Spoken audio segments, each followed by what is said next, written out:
CBSE द्वारा जारी किया हुआ सोशल साइंस का पेपर है 2021 का सैंपल क्वेश्चन पेपर। तो इस तरीके का पेपर आने वाला है, आपको तैयारी इस तरीके से करनी है।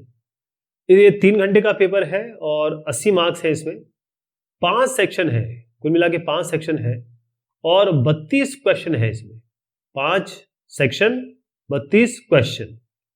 जो पहला सेक्शन है 1 से 16 ये छोटे क्वेश्चन हैं 1 मार्क्स के, फिर 17 से 20 ये तकरीबन 3 मार्क्स के हैं। तो इसमें 60 से 80 करीब आप शब्द लिखेंगे। अगर बहुत कॉन्क्रीट लिखते हैं तो 60 में काम चल जाएगा, और थोड़ा एक्सप्लेन करना चाहते हैं तो 80 वर्ड्स लिख लीजिए। सेक्शन जो सी है वो 23 से लेकर 26 तक, इसमें 4 मार्क्स है, और 27 से 31 ये 5 मार्क्स का है, और 5 मार्क्स में आप तकरीबन 120 तक शब्दों का प्रयोग करते हैं। इसके बाद सेक्शन ई है, क्वेश्चन नंबर 32, ये मैप के ऊपर सवाल है। 5 मार्क्स इसमें बिल्कुल पक्के बनते हैं। कोशिश करिएगा कि अच्छा, इसमें 2 चीज है, एक तो हिस्ट्री है और ज्योग्राफी। 2 मार्क्स हिस्ट्री के मैप से है और 3 मार्क्स ज्योग्राफी के। तो मेरा हमेशा आग्रह ये रहता है कि सबसे पहले, क्योंकि बहुत जल्दीबाजी जब हम कर रहे होते हैं तो लास्ट में ये सेक्शन ई मैप वगैरह छूट जाता है। तो सबसे पहले मैप ट्राई करिए, 5 मार्क्स बनाइए अपने। उसके बाद जो जो क्वेश्चन आपको आते हैं उनको पहले ट्राई करिए, और उसके बाद बाकी जिनमें आपको थोड़ी सी शंका है उसको ट्राई करिए। यहां पर अंदर जो है आपको इंटरनल चॉइस है, लेकिन ऐसा नहीं है कि भाई 17 से 22 में से इतने कर रहे हैं, 2 करने 4 करने हैं, बल्कि अंदर आप देखेंगे कि बीच में और लिखा होगा। इसका मतलब इंटरनल चॉइसेस दी हुई, यानी कि चॉइसेस हैं। ये शॉर्ट क्वेश्चंस हैं, यानी अभी आप देखेंगे आगे धीरे धीरे आएगा। Identify the correct statement with regard to the act of union 1707 from the following options. तो एक्ट ऑफ यूनियन 1707 क्या था, इसका उत्तर बता देता हूं। उत्तर है the formation of the United kingdom of great Britain. तो यूनाइटेड किंगडम इसीलिए हम बोलते हैं, आप देखेंगे कि इंग्लैंड को हम यूनाइटेड किंगडम भी बोलते हैं। तो यूनाइटेड का मतलब क्या है, इसमें ग्रेट ब्रिटेन का के नाम पे यूनाइटेड किंगडम है। तो जो एक्ट यूनियन था, जो हम 1707 की बात कर रहे हैं, ये इंग्लैंड और स्कॉटलैंड, इंग्लैंड प्लस स्कॉटलैंड, इसकी एक तरीके से ये एक्ट था, और इसको हम कहते हैं ट्रीटी ऑफ यूनियन।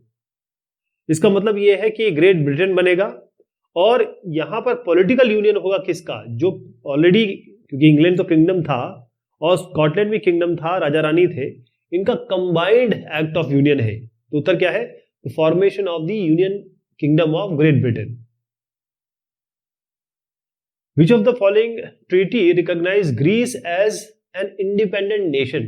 तो कौन सी ऐसी ट्रीटी थी, कौन सी ऐसी संधि थी जिसमें ग्रीस को बाकायदा एक इंडिपेंडेंट नेशन रिकॉग्नाइज किया, मान्यता प्राप्त हुई, एक स्वतंत्र राष्ट्र की तरह?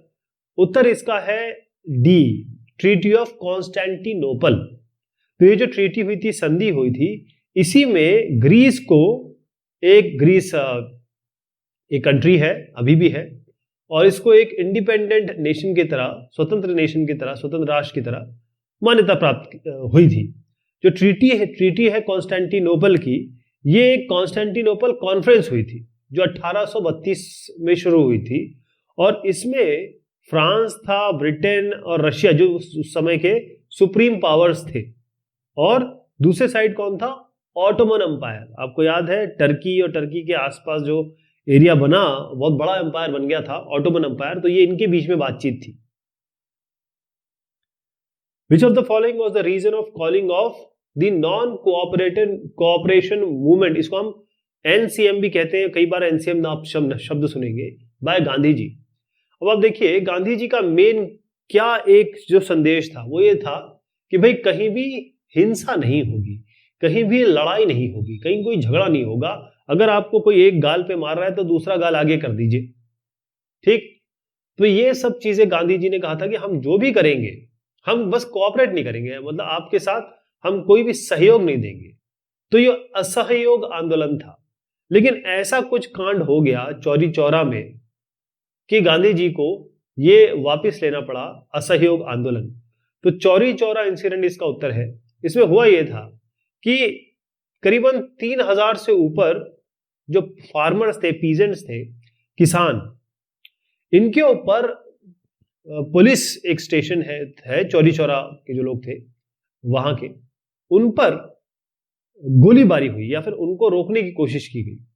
और जब कुछ इसमें आघात पहुंचा इन पीजेंट्स को, तो इनको गुस्सा आया। इन्होंने क्या किया कि जो पुलिस उन पर गोली चला रही है, उनको मारने की कोशिश कर रही है, उसी पुलिस स्टेशन में आग लगा दी। इससे क्या हुआ कि तकरीबन 21 पुलिस वाले यहां पर उनका देहांत हो गया। अब जैसे ही, क्योंकि गांधी जी ने कहा था, देखिए साहब, अहिंसा होगी, नॉन वायलेंस, कोई भी लड़ाई झगड़ा वायलेंस नहीं होगा और सब शांतिपूर्ण तरीके से ये करेंगे। लेकिन ये चौरी चौरा कांड होते ही सीधी सी बात है, गांधी जी ने 1922 में इस मूवमेंट को, असहयोग आंदोलन को वापस ले लिया। Fill in the blanks. अब इसमें आपको यहां भरना है, अच्छा और में है तो या ये करेंगे या ये करेंगे, दोनों नहीं करेंगे, एक करेंगे इसमें। तो बिजनेस प्रोसेस आउटसोर्सिंग, बीपीओ, किसका एग्जांपल है?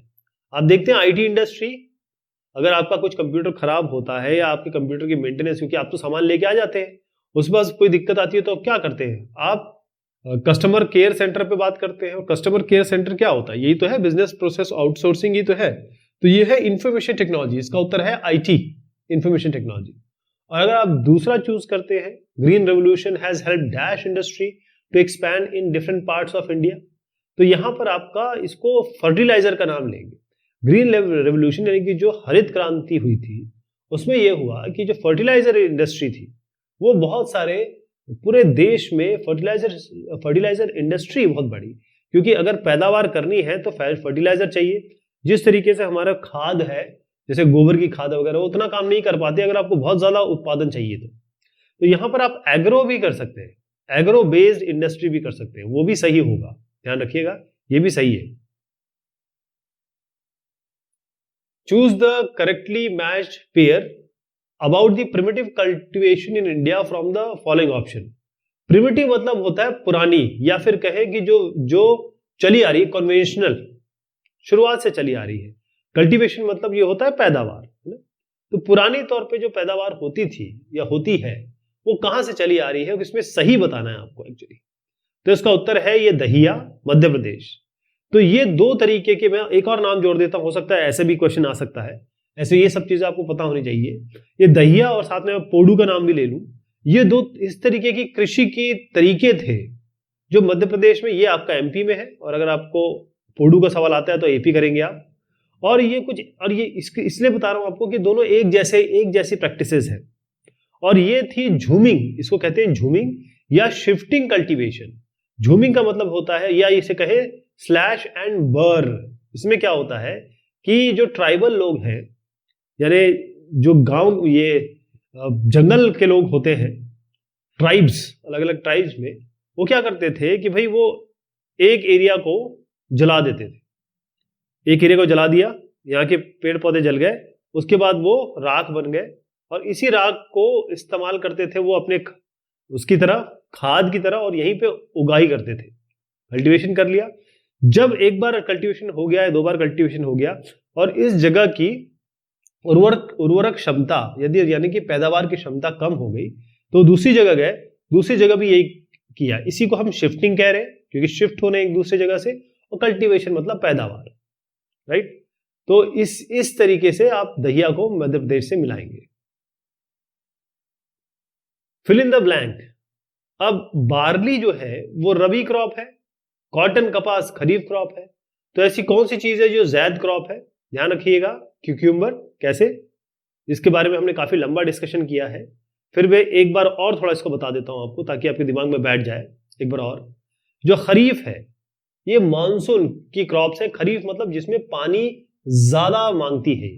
तो आप देखिए, चावल में सबसे ज्यादा पानी लगता है, यहाँ चावल में तो पानी ही पानी है। इसमें मेज है, ज्वार है मतलब भुट्टा है, और बाजरा, soybean, coconut, groundnut, jute, उड़द दाल, मूंग दाल, तुअर दाल, ये सारे हो गए। अब आप आइए रबी की फसलें। ये ठंड के समय विंटर क्रॉप्स है।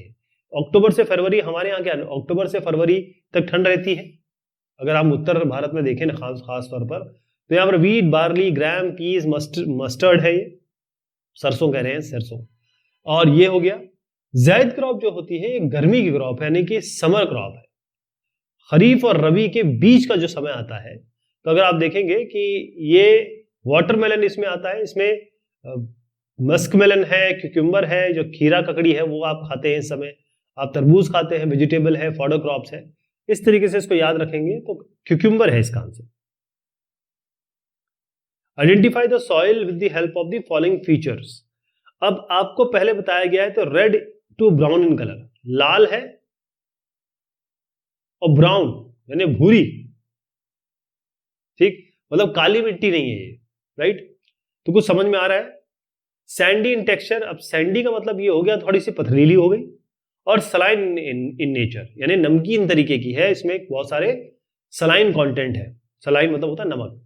लैक ह्यूमस, इसमें पानी की कमी है, और हवा मतलब मॉइस्चर, पानी का कंटेंट जो है वो कम है, और जो ह्यूमस होता है जो अंदर जमीन के अंदर अगर आप देखेंगे, जैसे मैं कहता हूँ ना वो आपके कौन होते हैं, लंबी लंबी सांप जैसे छोटे छोटे से होते हैं, अर्थवर्म, वो ह्यूमस बनाते हैं। तो ये तीनों को देख के लग रहा है कि ये एरिड सॉइल है। एरिड सॉइल मतलब होता है सूखी मिट्टी, सूखी मिट्टी जो आमतौर पर आपको मरुस्थल के एरिया में मिलेंगी। तो थोड़ा सा इसको और मैं एक्सप्लेन कर दूं। आप देखिए ये जो एरिड सॉइल है ये कहाँ मिल रही है आपको, राजस्थान के एरिया में, यहाँ पानी कम है ना, इस जगह मिलती है। और बाकी मैंने यहाँ पर और बताने की कोशिश की है कौन सी चीज कहाँ ज्यादा मिलती है। तो लाल और पीली मिट्टी हमारे यहाँ सबसे ज्यादा है। अगर आप ये वाला बेल्ट देखें, यहाँ पर बहुत सारी नदियां हैं, तो यहाँ पर एलुवियल यानी कि जलोढ़ मिट्टी मिलती है, ये सब ब्रह्मपुत्र का है, ये सब इलाके बहुत अच्छा पानी यहाँ पर आपको मिलेगा, मतलब बहुत अच्छी मिट्टी मिलेगी, क्योंकि ये यहाँ पर आपको बहुत सारी नदियां मिलती हैं। बाकी ऊपर अगर चले जाएंगे तो ये तो फॉरेस्ट वाली या माउंटेनियस जमीन मिलती है। A type of millet rich in iron, calcium, other micronutrients and roughage. तो मिलेट मतलब होता है आपका जो मोटा, जैसे हमारा चावल है, दाल चावल है और ये गेहूं है, इनको हम इसमें नहीं लाते। मिलेट मतलब होता है कि मोटा अनाज। मोटा अनाज में क्या हो गया, रागी। उत्तर क्या है, रागी। एक नजर डाल दीजिए इस पे, यहां पर थोड़ा सा आपको याद आ जाएगा चीजें कि ये है हमारे मिलेट। मिलेट मतलब जवार, बाजरा, रागी। तो इस खरीफ फसल देख रहे हैं आप, और अच्छी इसमें दे दिया गया है कि भाई इनकी न्यूट्रिशनल वैल्यू बहुत अच्छी होती है, यानी कि इसके अंदर जो कंटेंट होता है ना वो आपको बहुत फायदा करेगा, बहुत अच्छे से फायदा करेगा। तो इसका उत्तर ये है, ragi. Population of Sri Lankan Tamils is concentrated in dash region of Sri Lanka. अब आप देखें जो श्रीलंका है इसमें मेनली कौन कौन सी एथनिसिटी है, पहले बता देता हूं। एथनिसिटी मतलब आपका जो कल्चर है या रिलीजन है या जो मान्यताएं हैं आपकी, उस हिसाब से आपको, या जो भाषा आप बोलते हैं उस हिसाब से आप डिवाइडेड है, उसे हम एथनिसिटी कहते हैं। आपको कुछ डिफाइन करता है, जैसे पंजाबी है उनको कुछ डिफाइन करता है कि सर पे पग बांधते हैं, और इसी तरीके से जो मुसलमान हैं दाढ़ी रखते हैं, टोपी पहनते हैं, एथनिसिटी हो गई वो। और उसके अलावा भी अगर आप देखें कि मुसलमानों में बोहरा मुसलमान है, उनकी एथनिसिटी अलग है। तो यहां पर आप देखेंगे कि पूछा क्या गया है, सवाल देखिए, श्रीलंकन तमिल, तमिल जो श्रीलंका के तमिल है, हमारे यहाँ भी तमिल है ना, हमारा पूरा तमिलनाडु तो तमिल ही नहीं है। तो श्रीलंकन तमिल का इलाका वो ये है, ऊपर वाला इलाका और दाएं वाला इलाका। तो नॉर्थ हो गया, ये ईस्ट हो गया, तो नॉर्थ और ईस्ट है इसका उत्तर। नहीं, और भी बाकी देख लीजिए, अगर पूछ लिया गया कि भाई सिंहलीज कहां पर है, तो वो तो हर जगह ही है ऑलमोस्ट। और सेंटर में आपके इंडियन तमिल है यहाँ पर, तो उत्तर क्या आएगा, नॉर्थ एंड ईस्ट। फिर से देख लीजिए, नॉर्थ एंड ईस्ट, ये इलाका और ये इलाका। Define majoritarianism, define ethnicity. तो मेजोरिटेरियनिज्म का मतलब ये होता है, पहले मैं आपको यहां से उत्तर बता देता हूं फिर समझाऊंगा। इसमें और है, तो या तो आप ये करेंगे और ये करेंगे, और दोनों के दोनों जो है ये आपस में रिलेटेड क्वेश्चन है, एक ही जैसे है। मेजोरिटेरियन मेजर वाला जो सवाल है इसमें ये है कि भाई अच्छे से मान लीजिए हिंदुस्तान की बात कर लेते हैं, तो यहां पर जो 80% से ऊपर कौन है, हिंदू है, और बाकी अगर आप देखें करीबन 14% आपको मुसलमान मिलेंगे, और बाकी जो एथनिसिटी है सिख 1%, 2%, ऐसी बाकी एथनिसिटी वाले लोग मिलेंगे। तो ये जो लोग हैं, होता ये है कि अगर बाई चांस हिंदू किसी तरीके से मुसलमानों को मारना चाहें, कूटना चाहें, इनके अधिकारों का हनन करना चाहें, या इनको छोटे भाई की तरह ना देखें, एक घर में एक बड़ा भाई होता है, छोटा भाई होता है। बड़े भाई का काम क्या होता है? छोटे भाई को सेव करना। कोई बाहर से आता है तो इसको ये बीच में खड़े हो जाते हैं, ये मेरा भाई है भाई, ये मेरा भाई है। जब आप किसी दोस्त को कहते हैं ना, अरे यार तू तो मेरा भाई है। तो अगर इस तरीके से करने लगे तो ये मेजोरिटेरियनिज्म होगा। मैं एग्जांपल आपको श्रीलंका का भी बता देता हूं। वहां सिंहलीज जो थे, जो सिंहाला भाषा बोलते थे, उन्होंने जो वहां के तमिल है उनके साथ बहुत ज्यादा अन्याय किया। बाकायदा सरकार ने अन्याय किया। सरकार ने सिंहाला जो बोलते थे उनको बाकायदा रूल बना के, मतलब अपने जो सरकार ने बुद्ध धर्म को आगे बढ़ाया, सिंहाला भाषा को आगे बढ़ाया। उन्होंने इस तरीके से, अगर जैसे हम लोग डेमोक्रेसी है, अगर मुसलमानों की कोई से नहीं होगी, मुसलमानों को एकदम हाशिए पे ढकेल दिया जाएगा, SC ST है उनको हाशिए पे ढकेल दिया जाएगा, तो कोई भी समाज आगे तो नहीं बढ़ पाएगा। तो सरकार को ये समझना चाहिए कि सबसे पहले आप इनको देखें फिर इनको देखें, क्योंकि ये तो मेजर है ही, इनका राज तो है ही, ये तो पावरफुल है ही, बाकी इनका क्या होगा। इसी को हम मेजोरिटेरियनिज्म कहते हैं। एथनिसिटी का मतलब ये होता है कि जैसे अभी आपको मैंने श्रीलंका का बताया, श्रीलंका में यहाँ पर सिंहाला लोग हैं, यहाँ पर तमिल लोग हैं। तो ये जो है किसी कल्चर या किसी एक ऐसे लोग हैं जो एक कल्चर शेयर करते हैं, यानी इनकी एक संस्कृति है, इनका ये आ भी एक कॉमन डिसेंट से आ रहे हैं। यानी ये सारे के सारे तमिल हैं, ये सारे के सारे सिंहाला लोग हैं। इनका धर्म जो है मोस्टली सिंहाला का बुद्ध है, तमिल का हिंदू, ये हिंदू भी है, इसमें मुस्लिम भी है और क्रिश्चियंस भी है। Which administrative authority legislates or on residuary subjects? Which administrative authority legislates on union list? तो कौन सी ऐसी एडमिनिस्ट्रेटिव अथॉरिटी है, यानी ऐसे प्रशासनिक अथॉरिटी है जो रेसिडुअरी सब्जेक्ट्स पे काम करती है या उस पर कानून बना सकती है। यहां पूछा गया है कौन सी ऐसी एडमिनिस्ट्रेटिव अथॉरिटी है जो यूनियन लिस्ट पे बनाती है। तो दोनों का उत्तर एक ही है, बता दूं आपको, या ये करना है ये करना है। दोनों का आंसर यूनियन है, यानी कि सेंटर है, जो केंद्र सरकार होगी वो बनाएगी। देखिए एक लिस्ट होती है आपकी यूनियन लिस्ट, जिसपे केवल यूनियन केंद्र सरकार अपने कानून बनाएगी, ऐसी पूरी एक लिस्ट होती है। इसी तरीके से, अच्छा ये जो मैंने बताने की कोशिश की ना, ये रेसिडुअरी होता क्या है, ये शब्द जो है वही थोड़ा सा आमतौर पे समझ में नहीं आता है। तो जो भी हमारी लिस्ट बनी है, यूनियन लिस्ट है, स्टेट लिस्ट है जिसमें स्टेट वाले बनाएंगे, मतलब स्टेट राज्य सरकार बनाएगी। ऐसी एक कॉन्करेंट लिस्ट होती है जिसपे स्टेट भी बना सकता है और यूनियन भी बना सकता है। लेकिन एक रेसिडुअरी लिस्ट होती है, क्योंकि जब हमारी ये लिस्ट, जब हमारा संविधान बन गया तो उस जमाने में तो 1947 से की पहले की बात है ये, या 1950 से पहले ले लीजिए आप, है ना। कॉन्स्टिट्यूशन को थोड़ा समय लगा था बनने में। अब इसमें कुछ ऐसी, आज के जमाने में मान लीजिए आपका कंप्यूटर सॉफ्टवेयर, उस जमाने में तो कंप्यूटर था ही नहीं, जो ई कॉमर्स है वो होता ही नहीं था। तो ये सारे रेसिडुअरी सब्जेक्ट हो जाते हैं जो इन लिस्ट में नहीं है। तो इन रेसिडुअरी जो आज के ज़माने में लॉजिकल चीज़ें हैं उस पे, या लॉजिकल आप कहें कि ये भी अलग अलग स्ट्रीम है, विधाएं हैं जो देश की हर जगह पे इफेक्ट करता है, उस पे कानून कौन बनाएगा, यूनियन या सेंटर, ये ध्यान रखिएगा। दोनों का उत्तर यूनियन, सेंटर या केंद्र सरकार है। Read the given data and find out which country has most equitable distribution of income. इसमें क्या है, एक डेटा दिया हुआ है, तो इसमें 5 कंट्री है, 1 2 3 4 5, और इनमें क्या है कि हमारे 5 सिटीजन है, 5 लोग हैं, उनकी तनख्वाह इसमें दी गई है, कितना वो कमाते हैं। और यहां पूछा गया है कि most equitable distribution of income कैसे है। जैसे मैं एग्जांपल आपको बता देता हूं तब आपको समझ में आ जाएगा। जैसे मान लीजिए हम लोग 3 लोग हैं, मेरी तनख्वाह 120, आपकी तनख्वाह है 100 और किसी और की तनख्वाह है 110। तो आप कहेंगे हम ऑलमोस्ट 100 रुपए कमाते हैं, यही तो हो गया, ऑलमोस्ट 100 रुपए कमाते हैं। इनको 90 कर लीजिए, चलिए तब तो और बढ़िया हो जाएगा। ऑलमोस्ट 100 रुपए कमाते हैं, तो हमारी इक्विटेबल तनख्वाह है 100 रुपए करीब होगी। लेकिन यही अगर दूसरी जगह हम ले जाएं तो ये साहब कमाते हैं 1000 रुपए, ये कमाते हैं आपके 500 रुपए और ये कमाते हैं 100 रुपए। तो इसमें आप कह सकते हैं कि कोई हम ये सारे के सारे मिलके 500 या 600 कमाते हैं, नहीं कमाते। ये तो 500 से बहुत ज्यादा कमाते हैं, डबल कमाते हैं, और ये 500 से 1/5 कमाते हैं। तो ये इक्विटेबल नहीं है। इक्विटेबल मतलब होता है बराबरी का डिस्ट्रीब्यूशन है। तो आप यहां देखेंगे कि अगर आप एवरेज देखें इसका, आपको करना क्या है कि एवरेज जो देख रहे हैं ना, एवरेज क्या होता है, इन सबको जोड़ दिया गया है और 5 से डिवाइड कर दिया गया। एवरेज ऐसे निकला है, जैसे 1 2 3 4 5 को सबको जोड़ दीजिए, डिवाइडेड बाय 5 कर दीजिए। अब आप देखिए कि अगर मैं यहां पर एक एग्जांपल ले लेता हूं, जैसे सी वाला देखिए, सी में आ तो रही है 4190, लेकिन अगर मैं 400 का सब्ट्रैक्शन 4190 से निकालूं तो तकरीबन 3800 आता है।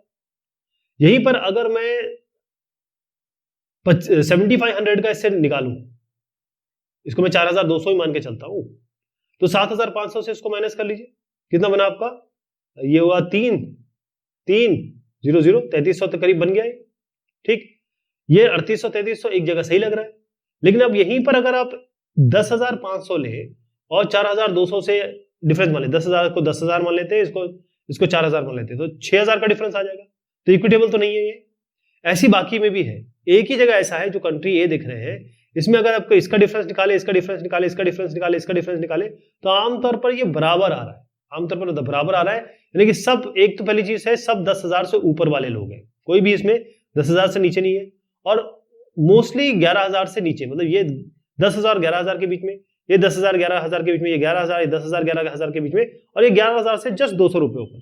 तो ये जो 10,840 है, ये इनकी इक्विटेबल है, सबकी बराबर इनकम है, तो उत्तर आएगा ए।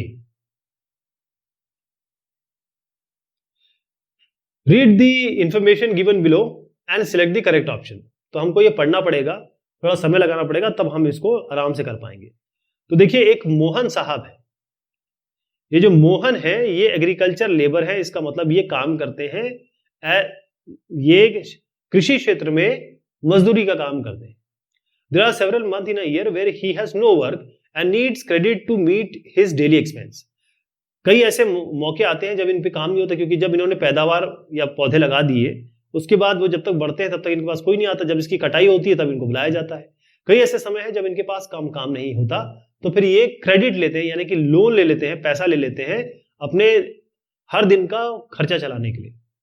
अब ये क्या करते हैं, जो एम्प्लॉयर है, यानी मान लीजिए एम्प्लॉयर जिन्होंने इनको काम दिया, या लैंड ओनर हो गए, इनके ऊपर ये डिपेंडेंट होते हैं, इनसे ये पैसा लेते हैं। तो इंटरेस्ट रेट मतलब मान लीजिए 5% पर मंथ, मतलब अगर 100 रुपए हुआ तो 5% निकाल लीजिए, 5 रुपए हर मंथ इनको 100 रुपए के ऊपर 5 रुपए देने पड़ेंगे। अब मोहन क्या करता है, repays the money by working physically for the land owner on his farm land.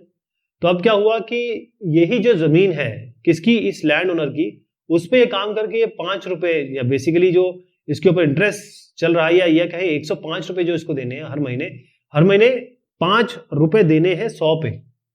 ठीक, ये इसको लौटाने के लिए काम करता है।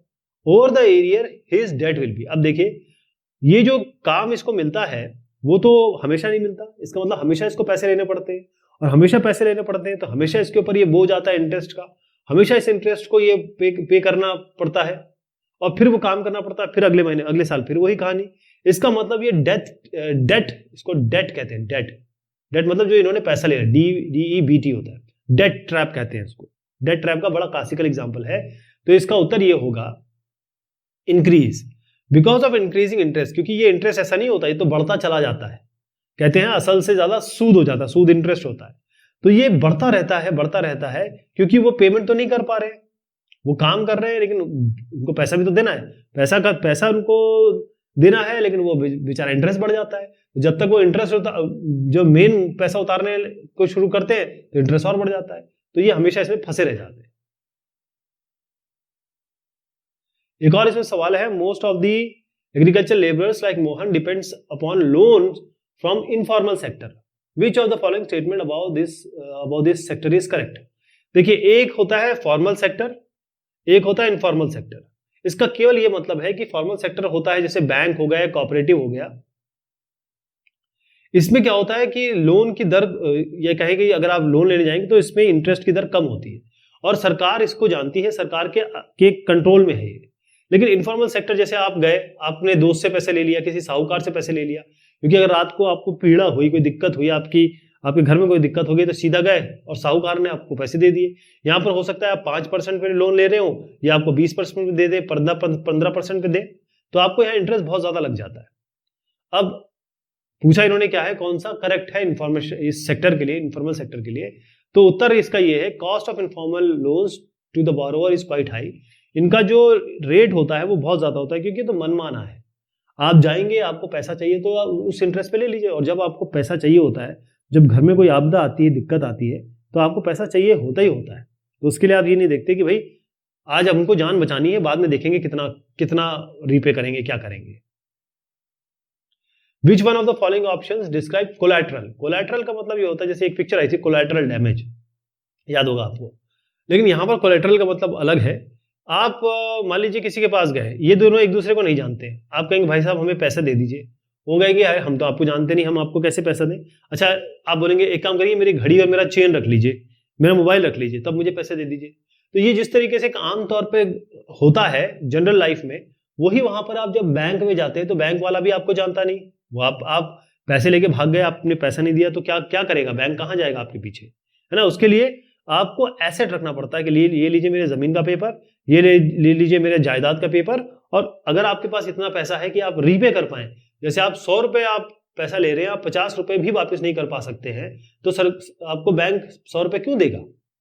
हाँ, आप 1 लाख रुपए कमाते हैं या चलिए 10,000 कमाते हैं और आप 1,000 मांग रहे हैं, तो बैंक आपको दे देगा, क्योंकि वो आपके एसेट को देख लेगा, हाँ इसके पास पैसा है, वापस कर सकता है। और नहीं होता है तो आपके एसेट को बेच देगा बैंक या और भी जो संस्थाएं हैं। तो asset as a guarantee for loan इसका उत्तर है। Read the correct statement in context of globalization. वैश्वीकरण की बात हो रही है, and choose the correct option. तो इसका उत्तर जो है मैं बता देता हूं, फिर आपको समझाऊंगा कैसे। इसमें यह है leads to spread of technology, culture and disease from region to another. Globalization का मतलब ये होता है कि भाई आप एक जगह काम नहीं कर रहे, आप मतलब अगर कोई इंडिया की कंपनी है तो इंडिया में नहीं कर रही है, ये आपके न्यूयॉर्क में भी कर रही है, यानी कि अमेरिका में भी हो रही है, ये तंजानिया में भी कर रही है, यानी आपके अफ्रीका में भी काम कर रही है। तो यहां पर क्या हो रहा है, जैसी टेक्नोलॉजी कोई न्यूयॉर्क में बनी, इंडिया में भी आ गई। अब इंडिया का आदमी तंजानिया जा रहा है तो वहां का कल्चर लेके चला आया, और अगर जैसे इंडिया का आदमी, या एक और कंट्री जोड़ लेते हैं चाइना, तो इंडिया का आदमी अगर चाइना गया, चाइना का आदमी इंडिया आया तो फिर वो कोविड ले आया। तो ये तो बड़ा क्लासिकल एग्जांपल हो गया डिसीज का, है ना। तो ग्लोबलाइजेशन का मतलब ये होता है किसी तरीके से आप पूरे अपना जो काम धंधा चलाते हैं पूरी तरीके से वो वैश्विक तौर पे चलाते हैं, किसी एक जगह कंसंट्रेटेड होकर नहीं चलाते। तो इससे बहुत सारे फायदे हैं तो थोड़े बहुत नुकसान भी है। ये जो अगला सवाल है इसमें कहा गया है, in the question below there are 2 statements marked assertion and reason. Assertion का मतलब ये होता है कि आप कोई बात कह रहे हैं, और रीजन का मतलब ये है कि जो आपने बात कही है उसका एक रीजन दे रहे हैं, उसका एक लॉजिक दे रहे हैं कि भाई हमने ये कहा है और ये इसलिए कहा है, इसके पीछे ये पृष्ठभूमि है, कारण है। तो आपको करेक्ट ऑप्शन इसमें चूज करना है। तो असर्शन कहता है different people have different development goals, और ये सही बात है कि एक किसान और एक आईटी इंजीनियर, उनके दोनों के अलग अलग डेवलपमेंट गोल होते हैं। ये कुछ और चाहते हैं, ये चाहते हैं कि पैदावार ज्यादा हो, ये चाहते हैं कि भाई किसी तरीके से इनके फर्टिलाइजर, कंपोस्ट और दाने अच्छे हों। इनका कुछ और होता है, इनको ये कहते हैं कि भाई हमें कोई ऑफशोर भेज दे, कोई यूएस भेज दे, कोई यूके भेज दे, या फिर इनकी तनख्वाह बढ़ जाए, या इनको प्रोग्राम लीड बना दिया जाए, प्रोग्राम मैनेजर बना दिया जाए। तो सबके अलग अलग डेवलपमेंट गोल्स होते हैं। रीजन इसमें दिया गया है people want freedom, equality, security and respect. लेकिन कॉमन सब में ये है, सबके ये देखिएगा कि ये भी इज्जत चाहते हैं, ये भी सुरक्षा चाहते हैं, ये भी बराबरी चाहते हैं, और ये भी स्वतंत्रता चाहते हैं। तो जो असर्शन दिया गया है और रीजन उसका सही है, इसका मतलब ये है कि both A and R are true, यानी ये जो असर्शन दिया है या जो बात कही गई है, जो उसके पीछे लॉजिक दिया गया वो सही है, और आर बिल्कुल मतलब ये इसका बिल्कुल सही एक्सप्लेनेशन है। ओके, ये इसका उत्तर हो जाएगा। सेक्शन बी देख रहे हैं, why did Gandhi ji start non cooperation movement. ध्यान दीजिए, मार्क्स के हिसाब से लिखा जाएगा इसको। तो अगर आप ये 3 चीजें लिखते हैं, थोड़ा सा इसको आप शब्दों में भी लिखेंगे। एक है रोलेट एक्ट, वैसे तो काफी चीजें हैं इसमें, तकरीबन 5 चीजें हैं, लेकिन आप इसमें से 3 लिखिए, और हमेशा कोशिश करिए कि जैसे 3 मार्क्स का है तो 4 पॉइंट लिख के आइए, 5 मार्क्स का है तो 6 पॉइंट लिख के आइए, हमेशा एक ऐड करके आइएगा। तो against roulette act, Jallianwala Bagh का जो कांड हुआ था वो इंसिडेंट्स, और साथ में खिलाफत आंदोलन। तो इसमें यह हुआ था, एक रोलेट एक्ट आया था कि भाई किसी को भी, यहां पर है roulette act and Jallianwala Bagh में, आपको यहां से समझाता हूं। देखिए, हुआ यह था कि एक दबाने वाला कानून रोलेट एक्ट, रोलेट साहब की अध्यक्षता में बना था, और उसके बाद जलियांवाला बाग में एक बहुत बड़ा मैसेकर हुआ था, और इसके कारण ये हुआ कि भाई जो बातचीत होनी भी थी लीडर्स और जो ब्रिटिशर्स थे उनके बीच में चीजें टूट गई। और उसके बाद उन्होंने कहा कि ठीक है साहब, आपने इतना बड़ा कांड कर दिया, एक रोलेट एक्ट जिसमें आप किसी भी आदमी को पकड़ के 2 साल के लिए अंदर डाल सकते हैं बगैर कोई उसके ऊपर वो कानूनी कार्रवाई चलाए हुए, यानी कि कोर्ट कचहरी किए हुए आप सीधा डाल सकते हैं अगर किसी पे शक हो, या जो थोड़ा सा ऐसा रिप्रेसिव कानून था। जलियांवाला बाग तो आपको पता ही है कि लोग जमा हुए थे बेचारे, अपना कोई बैसाखी का मेला था, बातचीत कर रहे थे, जनरल डायर आए और उन्होंने सबको घेरा और अंधाधुंध गोलियां चला दी। एक खिलाफत मूवमेंट है, ये थोड़ा सा कंफ्यूजिंग रहता है क्योंकि हम इसको समझते हैं कि भाई ये हिंदुस्तान में ही कुछ हो रहा था, ऐसा नहीं है। ये खिलाफत मूवमेंट जो है इंडियन मुस्लिम्स के द्वारा बाहर जो चल रहा है, खास तौर पे ऑटोमन एम्पायर टर्की की बात मैं कर रहा हूं, वहां पर एक उसके खिलाफ, क्योंकि बहुत सारे लोग उसके पूरे विश्व के खिलाफत हो गए थे या खिलाफ हो गए थे, उसी का मूवमेंट इंडियन मुस्लिम्स ने कहा गांधी जी को या आग्रह किया, उसके हिसाब से ये खिलाफत मूवमेंट चला। हिंदुस्तान से इसका कुछ लेना देना नहीं है, ध्यान रखिए। थोड़ा समझा देता हूं कि जो प्रथम विश्व युद्ध था इसमें सेंट्रल पावर थी तुर्की। अब इन्होंने ब्रिटिश के अगेंस्ट लड़ा। जब टर्की डिफीट हो गया तो ऑटोमन साम्राज्य के जो खलीफा या जो नहीं कहे कि खलीफा के अंतर्गत जो चीज आती थी उसको डिसॉल्व किया गया। उसको कहा कि भाई इसको हम वो तोड़ देंगे या फिर इसको नए सिरे से इसके बारे में बात करेंगे। अब मुस्लिम्स जो थे पूरे विश्व के, वो ये तुर्की के जो सुल्तान है उनको अपना खलीफा मानते थे, यानी अपने मुस्लिम लीडर मानते थे। तो जो खिलाफत मूवमेंट है वो किसने शुरू किया था? अली ब्रदर्स हैं, मौलाना मोहम्मद अली और मौलाना शौकत अली साहब। तो इसमें मौलाना आज़ाद, हाकिम अजमल खान और हजरत मुरानी ये सब इन्वॉल्व थे। और उन्होंने कहा कि भाई देखिए, गांधी जी से आग्रह किया कि किसी तरीके से ब्रिटिश गवर्नमेंट को आप परसुएड करिए कि ये जो डिसोल्यूशन हो रहा है, मतलब टर्की ऑटोमन एम्पायर का जो वो छिन्न भिन्न करने की कोशिश करें, उसको ना करें। ये जो थे, ये वाली बात थी कि भाई ये जो लीडर्स इस मूवमेंट के थे उन्होंने कहा कि हम नॉन कोऑपरेशन में आ जाते हैं, गांधी जी का जो नॉन कोऑपरेशन मूवमेंट है, लेकिन हमारा जो होगा, जो हमारा प्रोटेस्ट है वो ब्रिटिशर्स के खिलाफ है। तो अगर हम नॉन कोऑपरेशन मूवमेंट में आ रहे हैं तो हम भी तब भी ब्रिटिश के खिलाफ ही तो बात कर रहे हैं। तो ध्यान रखिएगा, खिलाफत मूवमेंट इसका इंडिया से कोई लेना देना नहीं है, ये पूरे विश्व के जो मुस्लिम समाज है उससे लेना देना था। Explain the measures and practices introduced by French revolutionaries to create a sense of collective identity among the French people. अब आप देखिए, आज जो हमारे देश में एक माहौल है उसमें होता यह है कि देश प्रेमी, देशद्रोही इस तरीके से बात की जाती है। कहने का मतलब यह है कि अगर 2 लोग हैं, उनमें से एक को कहा कि तुम ये कुछ गा दो, और ये नहीं गा पा रहा है, या ये कहता है कि मेरे धर्म के खिलाफ है, मैं नहीं गा पाता हूं, तो उसको सीधा देशद्रोही कह दिया जाता है, इसको देशप्रेमी कह दिया जाता है। कहने का मतलब यह है कि कलेक्टिव आइडेंटिटी बना दी जाती है कि जो लोग कह रहे हैं वो सारे आपके एक तरीके के हो गए, बाकी दूसरे तरीके के हो गए। तो देश प्रेम को जागृत करने के बहुत सारे तरीके होते हैं। देश प्रेम को जागृत करने का यह है कि आप अपना एक झंडा बना लें। अगर ये झंडा है ये इन सबके लिए है, ये झंडा इनके लिए नहीं है बिल्कुल भी। तो जो यही काम जो है, ये बेसिकली पॉलिटिक्स होती है, ये एक देश की बात नहीं कर रहा हूं, ये पॉलिटिक्स की बात है, ये हर जगह चलती है। तो हुआ क्या कि जब फ्रेंच रेवोल्यूशनरीज आए, अब वो आप जब तक कोई ऐसा गाना ना गाएं, अगर आप ऐसा कि सारे जहां से अच्छा गाएंगे तो आप हिंदुस्तान का कोई भी आदमी होगा उसके हाथ के रोंगटे खड़े हो जाते हैं। क्यों? क्योंकि वो एक ऐसा गाना है जो हमारे देश का है और हमारे देश की चीज हमें हमेशा आकर्षित करती है और हमको बहुत बड़ा इमोशनल बना देती है। तो ये जो इमोशनल बनाने का चक्कर था, फ्रेंच लोगों को इमोशनल बनाया गया या किसी तरीके से उनको जोड़ा गया इस रेवोल्यूशन से। तो उसमें था आइडिया ऑफ लापार्थी और ली सिटियों। इसका मतलब यह है कि हमारा देश और हम लोग, हम सब इस देश के वासी और हम लोग हैं। इसका मतलब है कि हम सारे के सारे एक यूनाइटेड कम्युनिटी है, एक समाज है, और हमारे पास एक इक्वल राइट होगा इस कॉन्स्टिट्यूशन के अंडर अगर हमारा संविधान बनता है। एक नया फ्लैग, फ्रेंच फ्लैग, जिसमें 3 कलर थे, और ये जो पुराना फ्लैग था उसके रिप्लेसमेंट में इन्होंने जारी किया। जो स्टेट जनरल्स थे वो इलेक्टेड थे, किससे? जो सिटीजन्स हैं वहां के। और फिर उसको ये जो नाम दिया गया, उसको नाम दिया गया नेशनल असेंबली का। बहुत सारे गाने जैसे रविंद्रनाथ टैगोर साहब ने हमारे यहाँ किया था, हमारे यहाँ बहुत बड़े बड़े कवि थे, बहुत अच्छे अच्छे गाने उन्होंने लिखे। उसी तरीके से वहां पर ये जो नए हाइम्स मतलब होता है छोटा गाना, छोटा, ये 2 या 4 लाइन की चीजें होती हैं जो आपको प्रेरित करती हैं। और मार्टर्स, जो चीज, जो बेचारों का नुकसान हो गया, जो इस जंग में लड़ के मर गए, उनके नाम पर सबको एकत्रित किया गया। इसी तरीके से एक सेंट्रलाइज एडमिनिस्ट्रेशन, पूरा एक सेंट्रलाइज एडमिनिस्ट्रेशन का तरीका, प्रशासन का तरीका इंट्रोड्यूस किया गया, जिसमें जितने भी लोग हैं, ये जितने भी लोग दिख रहे हैं, उन सबके लिए एक ही लॉ होगा, कॉमन लॉ होगा। अच्छा, या तो पिछला सवाल करिए या ये वाला सवाल करिए, दोनों में से एक करना है आपको। Like Germany, Italy too had a long history of political fragmentation, explain. तो जिस तरीके से जर्मनी, हम जानते भी हैं, जर्मनी जो है 2 भाग में था, फिर उसको मिलाया और आज वो कंबाइंड जर्मनी है।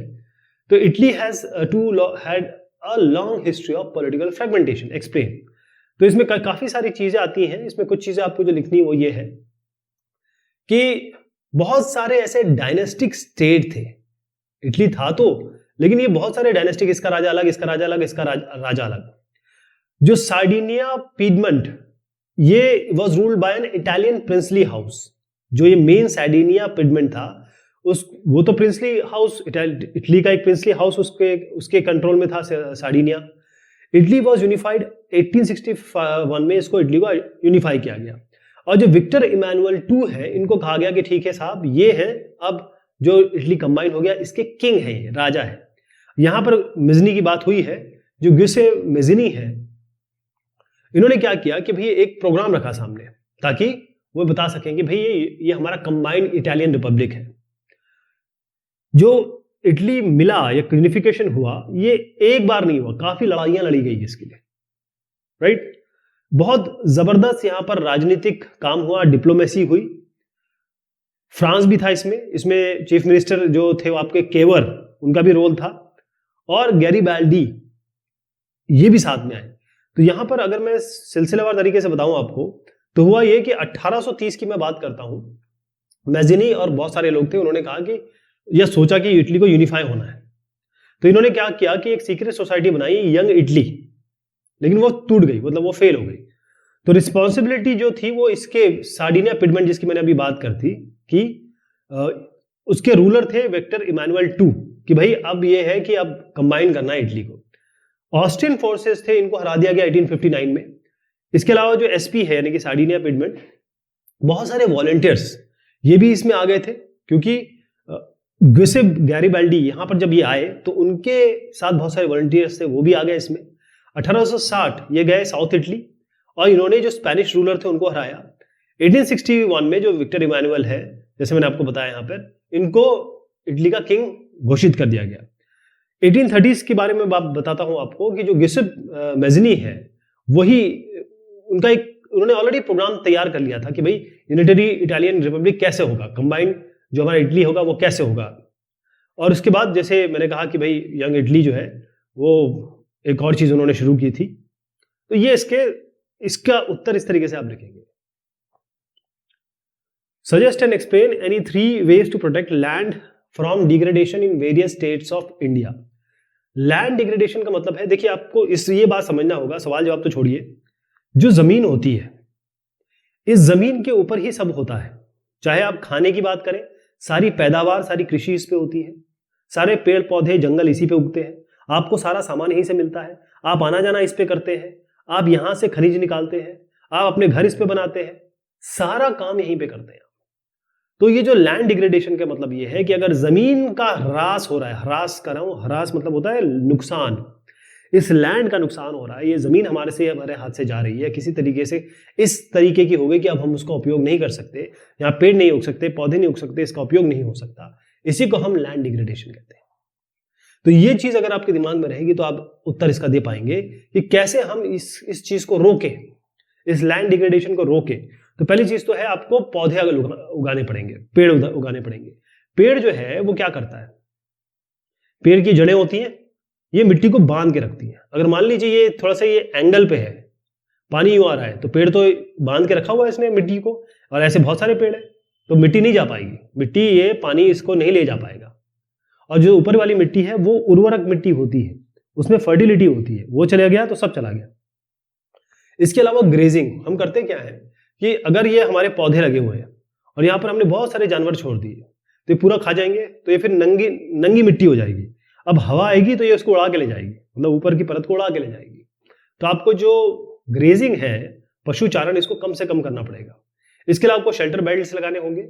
मान लीजिए यहाँ पर आपका समुद्र है, यहाँ से बहुत तेज हवाएं आती है, तो आप क्या करेंगे, यहाँ पर पेड़ लगा दीजिए।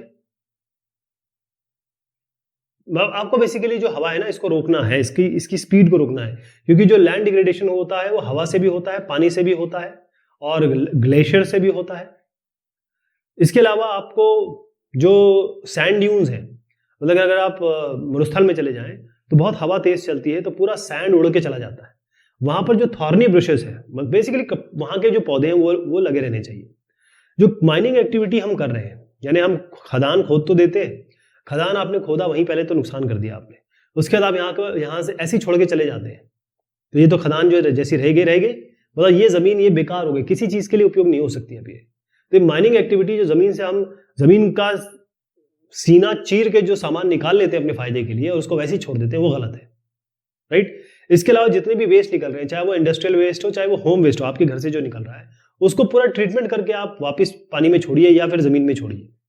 इसके अलावा आपको कोई और पॉइंट समझ में आते हैं तो यहाँ लिखिएगा। मेरे ख्याल से कॉन्सेप्ट थोड़ा क्लियर हो गया होगा आपको। Describe any 3 steps taken by the government towards decentralization in the year 1992। अब आप देखें डिसेंट्रलाइजेशन का मतलब क्या होता है। मान लीजिए आपके घर में आपके पिताजी हैं, चलिए दादाजी मान लेते हैं, और आपके घर में बाकी और लोग हैं, इनके 3 बच्चे, मतलब आपके चाचा हैं, आपके पिता हैं, फिर बहुत सारी बहुएं हैं, इनके बच्चे हैं। अब सारा पावर अगर दादाजी के पास होगा तो ये लोग कैसे जिएंगे, कहीं ना कहीं कॉन्फ्लिक्ट होगा कि मेरा कोई अलग काम है, मैं कुछ और सोचता हूं, मैं कुछ और करना चाहता हूं, है ना। तो इनका पर्सनल स्पेस पे भी इनका आधिपत्य है। अगर ये दादाजी आपको पिताजी को और आपके चाचा को सबको थोड़ा सा स्पेस दे दे, बोले ठीक है आप अपने फैसले खुद ले ले, तो इसको हम डिसेंट्रलाइजेशन की संज्ञा दे सकते हैं ना। तो जो कॉन्स्टिट्यूशन था, इन्होंने कहा बेसिकली सेंट्रलाइजेशन का ये मतलब था कि अगर आप लोकल गवर्नमेंट बॉडी, सबसे पहले क्या था, एक यूनियन गवर्नमेंट है हमारे पास, सेंट्रल गवर्नमेंट, उसके बाद स्टेट गवर्नमेंट है, यहां तक तो था, लेकिन इसके बाद भी स्टेट गवर्नमेंट एक इतना बड़ा स्टेट है, मान लीजिए आप 23 करोड़ का आप स्टेट मान लीजिए, ये यूपी है, क्या आप संभाल पाएंगे 23 करोड़ लोगों को? हर यहाँ जो लखनऊ में बैठा है वो जान पाएगा कि भाई झांसी के ओरछा में क्या हो रहा है? नहीं समझ पाएगा ना। यहां पर एक ब्लॉक लेवल पे, एक ग्राम पंचायत लेवल पे, उस लेवल पे सरकार होनी चाहिए। इसी को हम पंचायती राज व्यवस्था कहते हैं, और यही बेसिक बिल्डिंग ब्लॉक था आपके डिसेंट्रलाइजेशन का। तो कॉन्स्टिट्यूशन ने ये कहा, बिल्कुल वहां पर बताया गया कि भाई ऐसा है कि जो लोकल गवर्नमेंट बॉडीज है, चाहे आप उसको विलेज लेवल पे कहें, ब्लॉक लेवल पे कहें, डिस्ट्रिक्ट लेवल पे कहें, इसको हम पंचायती राज कहते हैं, वहां पर आपके बराबर इलेक्शन होंगे। यहाँ पर रिजर्वेशन होगा SC ST महिलाओं का, मतलब schedule caste, schedule tribe, backward classes, साथ में 1/3 पोजीशन जो 1/3 पोजीशन जो होगी, मतलब अगर आप कह सकते हैं 90 लोग इलेक्ट हो रहे हैं तो इसमें से 30 महिला होनी चाहिए, कोई इसमें इफ्स एंड बट्स नहीं है। इसके अलावा एक और जो स्टेट में, इसे स्टेट इलेक्शन कमीशन बनाया गया, उनका काम ही, जैसे आपका जो इलेक्शन कमीशन ऑफ इंडिया है वो तो है ही है, एक स्टेट इलेक्शन कमीशन बनाया गया जो सेंट्रल वाले स्टेट कमीशन से, इलेक्शन कमीशन से कोई लेना देना नहीं होगा उसका काम यही होगा कि पंचायती राज के वो इलेक्शन कराएगा। और जो स्टेट गवर्नमेंट है वो साथ में पावर शेयर करेंगी, रेवेन्यू शेयर करेंगी, यानी ऐसा नहीं कि स्टेट पूरा का पूरा, ये आपने एक पंचायती राज का एक मतलब एक मुखिया हो गया एक विलेज लेवल पे, और वो बेचारे उसको कुछ ना पैसा मिल रहा है ना कुछ मिल रहा है स्टेट गवर्नमेंट से, उसको मिलना चाहिए, वो सारे फंड मिलेंगे उसको, उसका ऑडिट होगा और ये अपने इलाके के लिए काम कराएगा। Describe any 3 federal features of Indian democracy. अब ये दोनों सवाल बड़े मिलते जुलते हैं। पहली चीज तो ये है कि हमारा डिवीजन ऑफ पावर है, और डिवीजन ऑफ पावर कई तरीके का है। हमारा हॉरिजॉन्टल पावर भी है, वर्टिकल पावर भी है। अगर हम वर्टिकल पावर देखें तो यूनियन गवर्नमेंट, उसके बाद स्टेट गवर्नमेंट, उसके बाद आपका पंचायती राज या कहें लोकल बॉडी, ये हो गया। और उसके ऊपर क्या होता है कि अगर हम हॉरिजॉन्टल लेवल पे ले तो हमारे पास क्या क्या आता है, एक लेजिस्लेचर आता है जो कानून बनाएगा, एक जुडिशरी आता है, और आपका एक और आता है, एक लेजिस्लेशन हो गया कानून बनाता है, जुडिशरी हो गया, और एक हो गया आपका एग्जीक्यूशनरी। तो लेजिस्लेचर कानून बनाता है, एग्जीक्यूशनर उसे एग्जीक्यूट करता है, जैसे IAS PCS हो गए, और जुडिशरी ये देखता है कि सारा काम ठीक से चल रहा है कि नहीं चल रहा है। तो हॉरिजॉन्टल वर्टिकल लेवल पे हमारे फेडरल स्ट्रक्चर तो है, और उसके अलावा हमारे कुछ रेसिड्यूरी सब्जेक्ट होते हैं। रेसिड्यूरी सब्जेक्ट मतलब जो जब हमारे कॉन्स्टिट्यूशन वगैरह बन गया उसके बाद कई ऐसी चीजें आई जिसको किस श्रेणी में डाला जाए, उसको रेसिडुअरी सब्जेक्ट कहा जाता है, और वो यूनियन केंद्र सरकार उस पर कानून बनाता है। इसके अलावा जो यूनियन टेरिटरीज है वो भी सेंटर के पास है, यानी जैसे अगर आप ले लेंगे पुदुचेरी ले लें, या आप ले लें जम्मू, ये अब तक जम्मू कश्मीर भी 2 पार्ट में हो गया ना, तो ये भी बन गया है। जम्मू कश्मीर एक अलग यूनियन टेरिटरी है और लद्दाख अलग है। तो इन सब का कंट्रोल किसके पास है? इनका सेंटर के पास है, यानी कि सेंट्रल गवर्नमेंट के पास में। तो ये फेडरल स्ट्रक्चर आप हॉरिजॉन्टल वर्टिकल इस तरीके से बता सकते हैं, और ये पॉइंट आपको लिखना है। Imagine yourself to be XYZ, a member of a women self-help group. Analyze the way through which your group provides loan to the member. अब इसको पहले आप थोड़ा सा समझिएगा। ये सेल्फ हेल्प ग्रुप देख रहे हैं। सेल्फ हेल्प ग्रुप का मतलब होता है आत्मनिर्भर ग्रुप। मतलब ये किसी और पर डिपेंडेंट नहीं होते, ये आपस में ही लोग हैं, आपस में ही मिलके इन्होंने ये काम कर रखा है। तो ये पूल सेविंग है, जैसे जिसे कहते हैं बीसी चलाना। बीसी होता है ना, छोटे लेवल पे नहीं, बीसी होती है छोटे छोटे घरों में। तो इसमें यह होता है कि तकरीबन 15 से 20 मेंबर हो गए आपके, ये 15 से 20 मेंबर हो गए। ये क्या करते हैं कि ये आपस में मिलते हैं और पैसा जमा करते हैं। पैसा जमा करते हैं, मान लीजिए आप मंथली 25 रुपए जमा कर रहे हैं, या मान लीजिए मंथली 100 रुपए जमा कर रहे हैं, तो जिसका जितना है वो उतना पैसा इसमें जमा कर देगा। अब होगा ये कि मान लीजिए ये जैसे 25-20 लोग हैं, इसमें से एक के घर में किसी की शादी है, या किसी का बच्चा बीमार है, मान लीजिए इनकी बच्ची की शादी है या इनका बच्चा बीमार है, तो ये लोग जितना भी पैसा जमा हुआ उसमें इनको लोन दे देंगे कि भाई तुम अपनी बच्ची की शादी करो और तुम अपने बच्चे का इलाज करो। और ये जो है इस पे लोन पे वो इंटरेस्ट लेंगे, और इंटरेस्ट बहुत कम होगा। कहने का मतलब ये होगा कि भाई जैसे अगर किसी साहूकार के पास गए, मनी लेंडर के पास, सेठ के पास गए, उसने कहा ठीक है मैं 100 रुपए तो दे रहा हूं तुमको, लेकिन मैं लूंगा 10% या 15%। लेकिन ये जो बच्चा बीमार है और ये किसी की बच्ची की शादी है, इनको जो पैसे मिलेगा वो मिलेगा 2% पे, 1% पे। तो इससे क्या होगा कि जो सेल्फ हेल्प ग्रुप है इसकी आमदनी भी बढ़ेगी, उनके पास पैसा भी आएगा क्योंकि इंटरेस्ट मिल रहा है, और साथ में बेचारे जो गरीब हैं, जिनको जरूरत है, उनको मनी लेंडर के जो जिसे डेट ट्रैप कहते हैं, चक्र, लोन कर चक्र, उससे भी निजात मिलेगी, राइट। उसके बाद क्या होगा कि जैसे ही ये अपना पैसा वापस कर देंगे तो फिर से ये लोन लेने के लिए तैयार हो जाएंगे।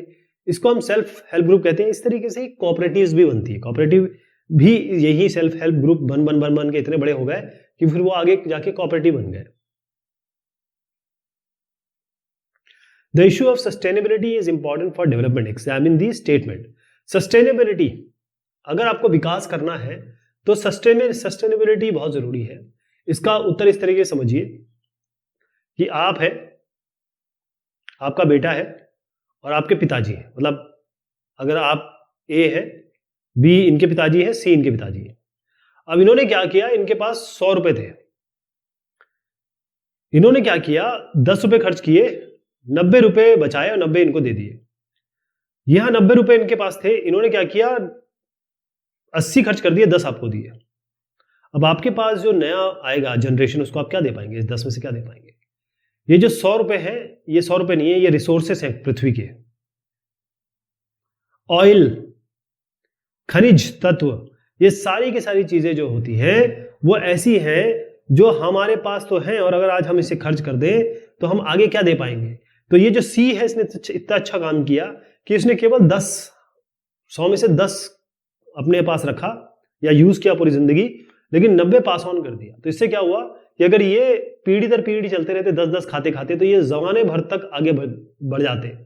लेकिन यहाँ पर ये इसके आगे की जनरेशन को ये देगा क्या? आगे की जनरेशन आएगी भी क्या नहीं आएगी, और ये आएगी तो खाएगी क्या? तो यही सस्टेनेबल डेवलपमेंट होता है कि इस तरीके से करिए ताकि आगे के जनरेशन को फायदा हो। तो सस्टेनेबल डेवलपमेंट का मतलब यह है कि आज की अपनी जरूरतें पूरी करें, लेकिन आगे के जो जनरेशन है उनके लिए भी आपको सोचना पड़ेगा। आज जितने भी रिसोर्सेस हैं, जितने भी संसाधन हैं, उसको आप बहुत दिमागदार तरीके से सोच से आप इसे यूज करिए। और जो इकोलॉजिकल बैलेंस है, मतलब अगर आज आपने ग्लोबल वार्मिंग कर दी है, तो कल जो बच्चे आएंगे वो किस तरीके से रहेंगे? सारा का सारा तो जमीन पानी में चला जाएगा, राइट। तो एनवायरमेंटल प्रोटेक्शन होना चाहिए, और साथ में जो एनवायरमेंटल डिग्रेडेशन है, यानी आपको एनवायरमेंट को प्रोटेक्ट करना है, और जो खराब हो रहा है एनवायरमेंट उसको बचाना भी है। इसके अलावा भी बहुत सारे पॉइंट बनते हैं जो मैंने बताया, उनको भी जोड़ दीजिएगा। यहां पर कंटेंट बेस्ड सवाल है। इसका मतलब यहां पर एक टेक्स्ट दिया जाएगा, या ये कहें कि सोर्स दिया जाएगा और उसके हिसाब से यहाँ क्वेश्चन पूछे गए हैं। आपको इसको पढ़ना ज़रूरी है और इसी से क्वेश्चन आप यहाँ से इसके आंसर निकाल लेंगे। तो यहाँ से शुरुआत करते हैं। Following the defeat of Napoleon in 1815, तो नेपोलियन की डिफीट 1815, यहाँ बात हुई है European governments were driven by a spirit of conservatism. Conservatives believed that established traditional institutions of state and society like the monarchy, the church, social hierarchies, property and the family should be preserved. अब conservatives जो थे वो चाहते थे कि जो पुरानी चीज़ें हैं वो सारी की सारी preserved रहे। एक चीज़ यहाँ से मिल गई। Most conservatives, however, did not propose a return to the society of pre-revolutionary days. तो revolution के पहले की जो चीज़ थी वो नहीं चाहते थे कि वो वापस आए। Rather, they realized that the changes initiated by Napoleon, that modernization could in fact strengthen the traditional institution like the monarchy. तो जो नेपोलियन ने चीज़ें शुरू की थी उसी को आगे भी बढ़ाया जा सकता है, क्योंकि नेपोलियन ने मॉडर्नाइजेशन के लिए बहुत काम किया। It could make state power more effective and stronger. A modern army, an efficient bureaucracy, a dynamic economy, the abolition of feudalism and serfdom could strengthen the autocratic monarchies of Europe.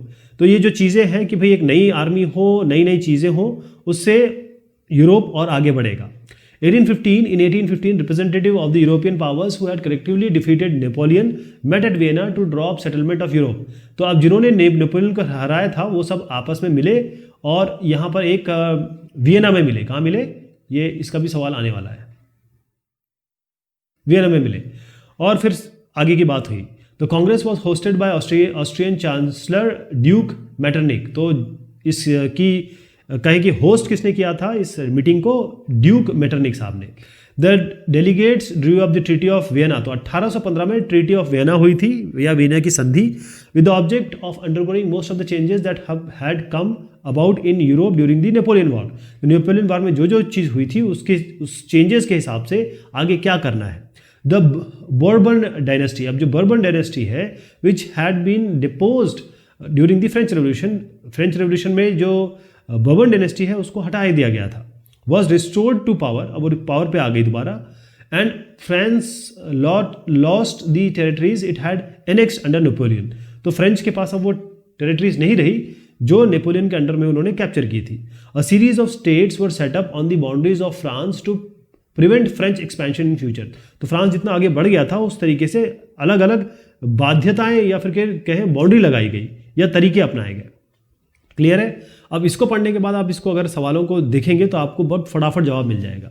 Which of the following statement correctly describes about European conservative ideology. तो conservative ideology ये क्या चाहती थी, जैसे मैंने अभी आपको बताया कि preservation of traditional believes in state and society. वो चाहते थे कि जो पुरानी बिलीव्स है, traditional believes in state and society वो रहे।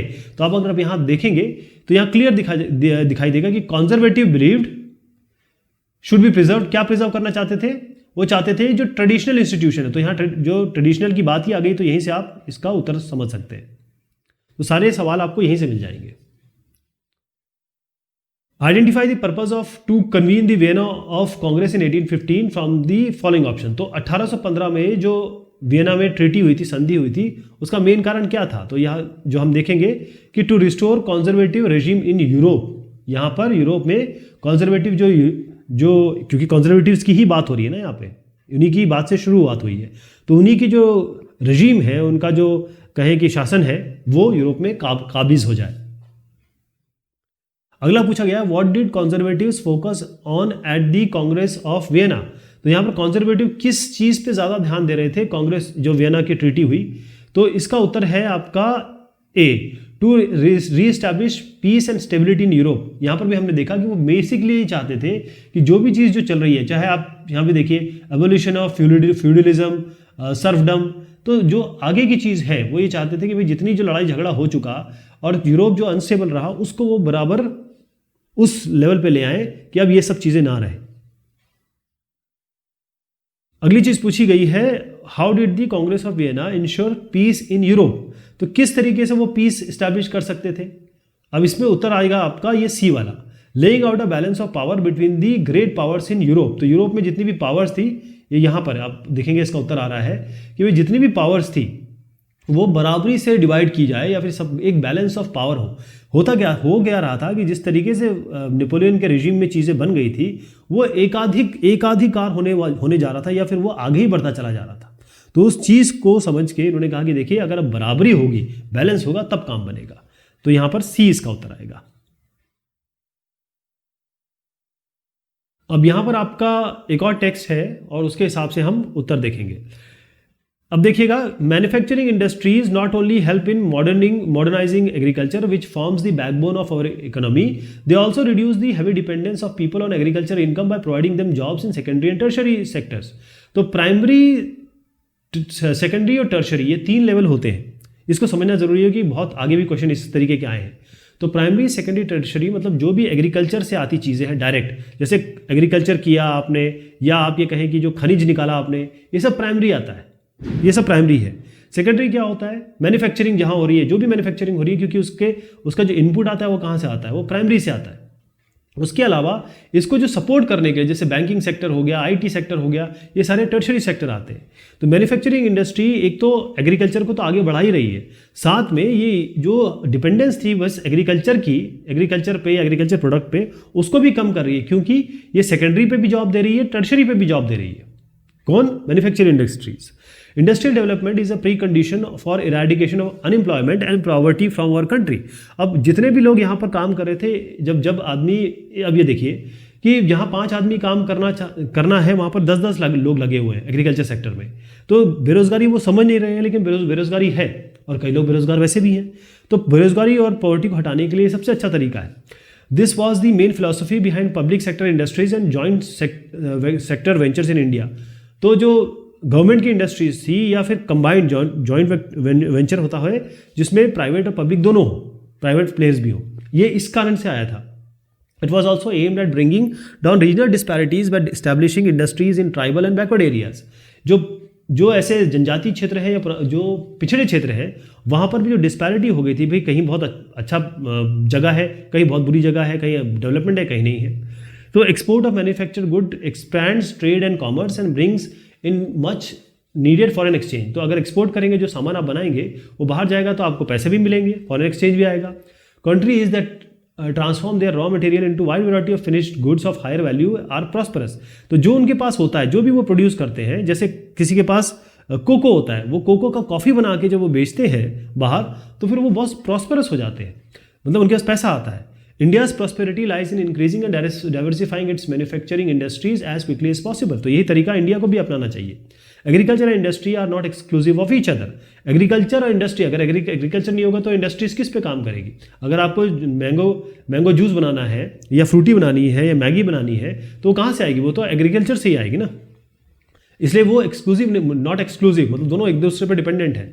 दे मूव हैंड इन हैंड, एक साथ चलते हैं। For instance the agro industries in India have given a major boost to agriculture by raising its productivity. तो एग्रो इंडस्ट्रीज से क्या हुआ कि एग्रीकल्चर को भी फायदा हुआ है। अब हम सवालों पे आते हैं। Answer the following MCQs by choosing the most appropriate options.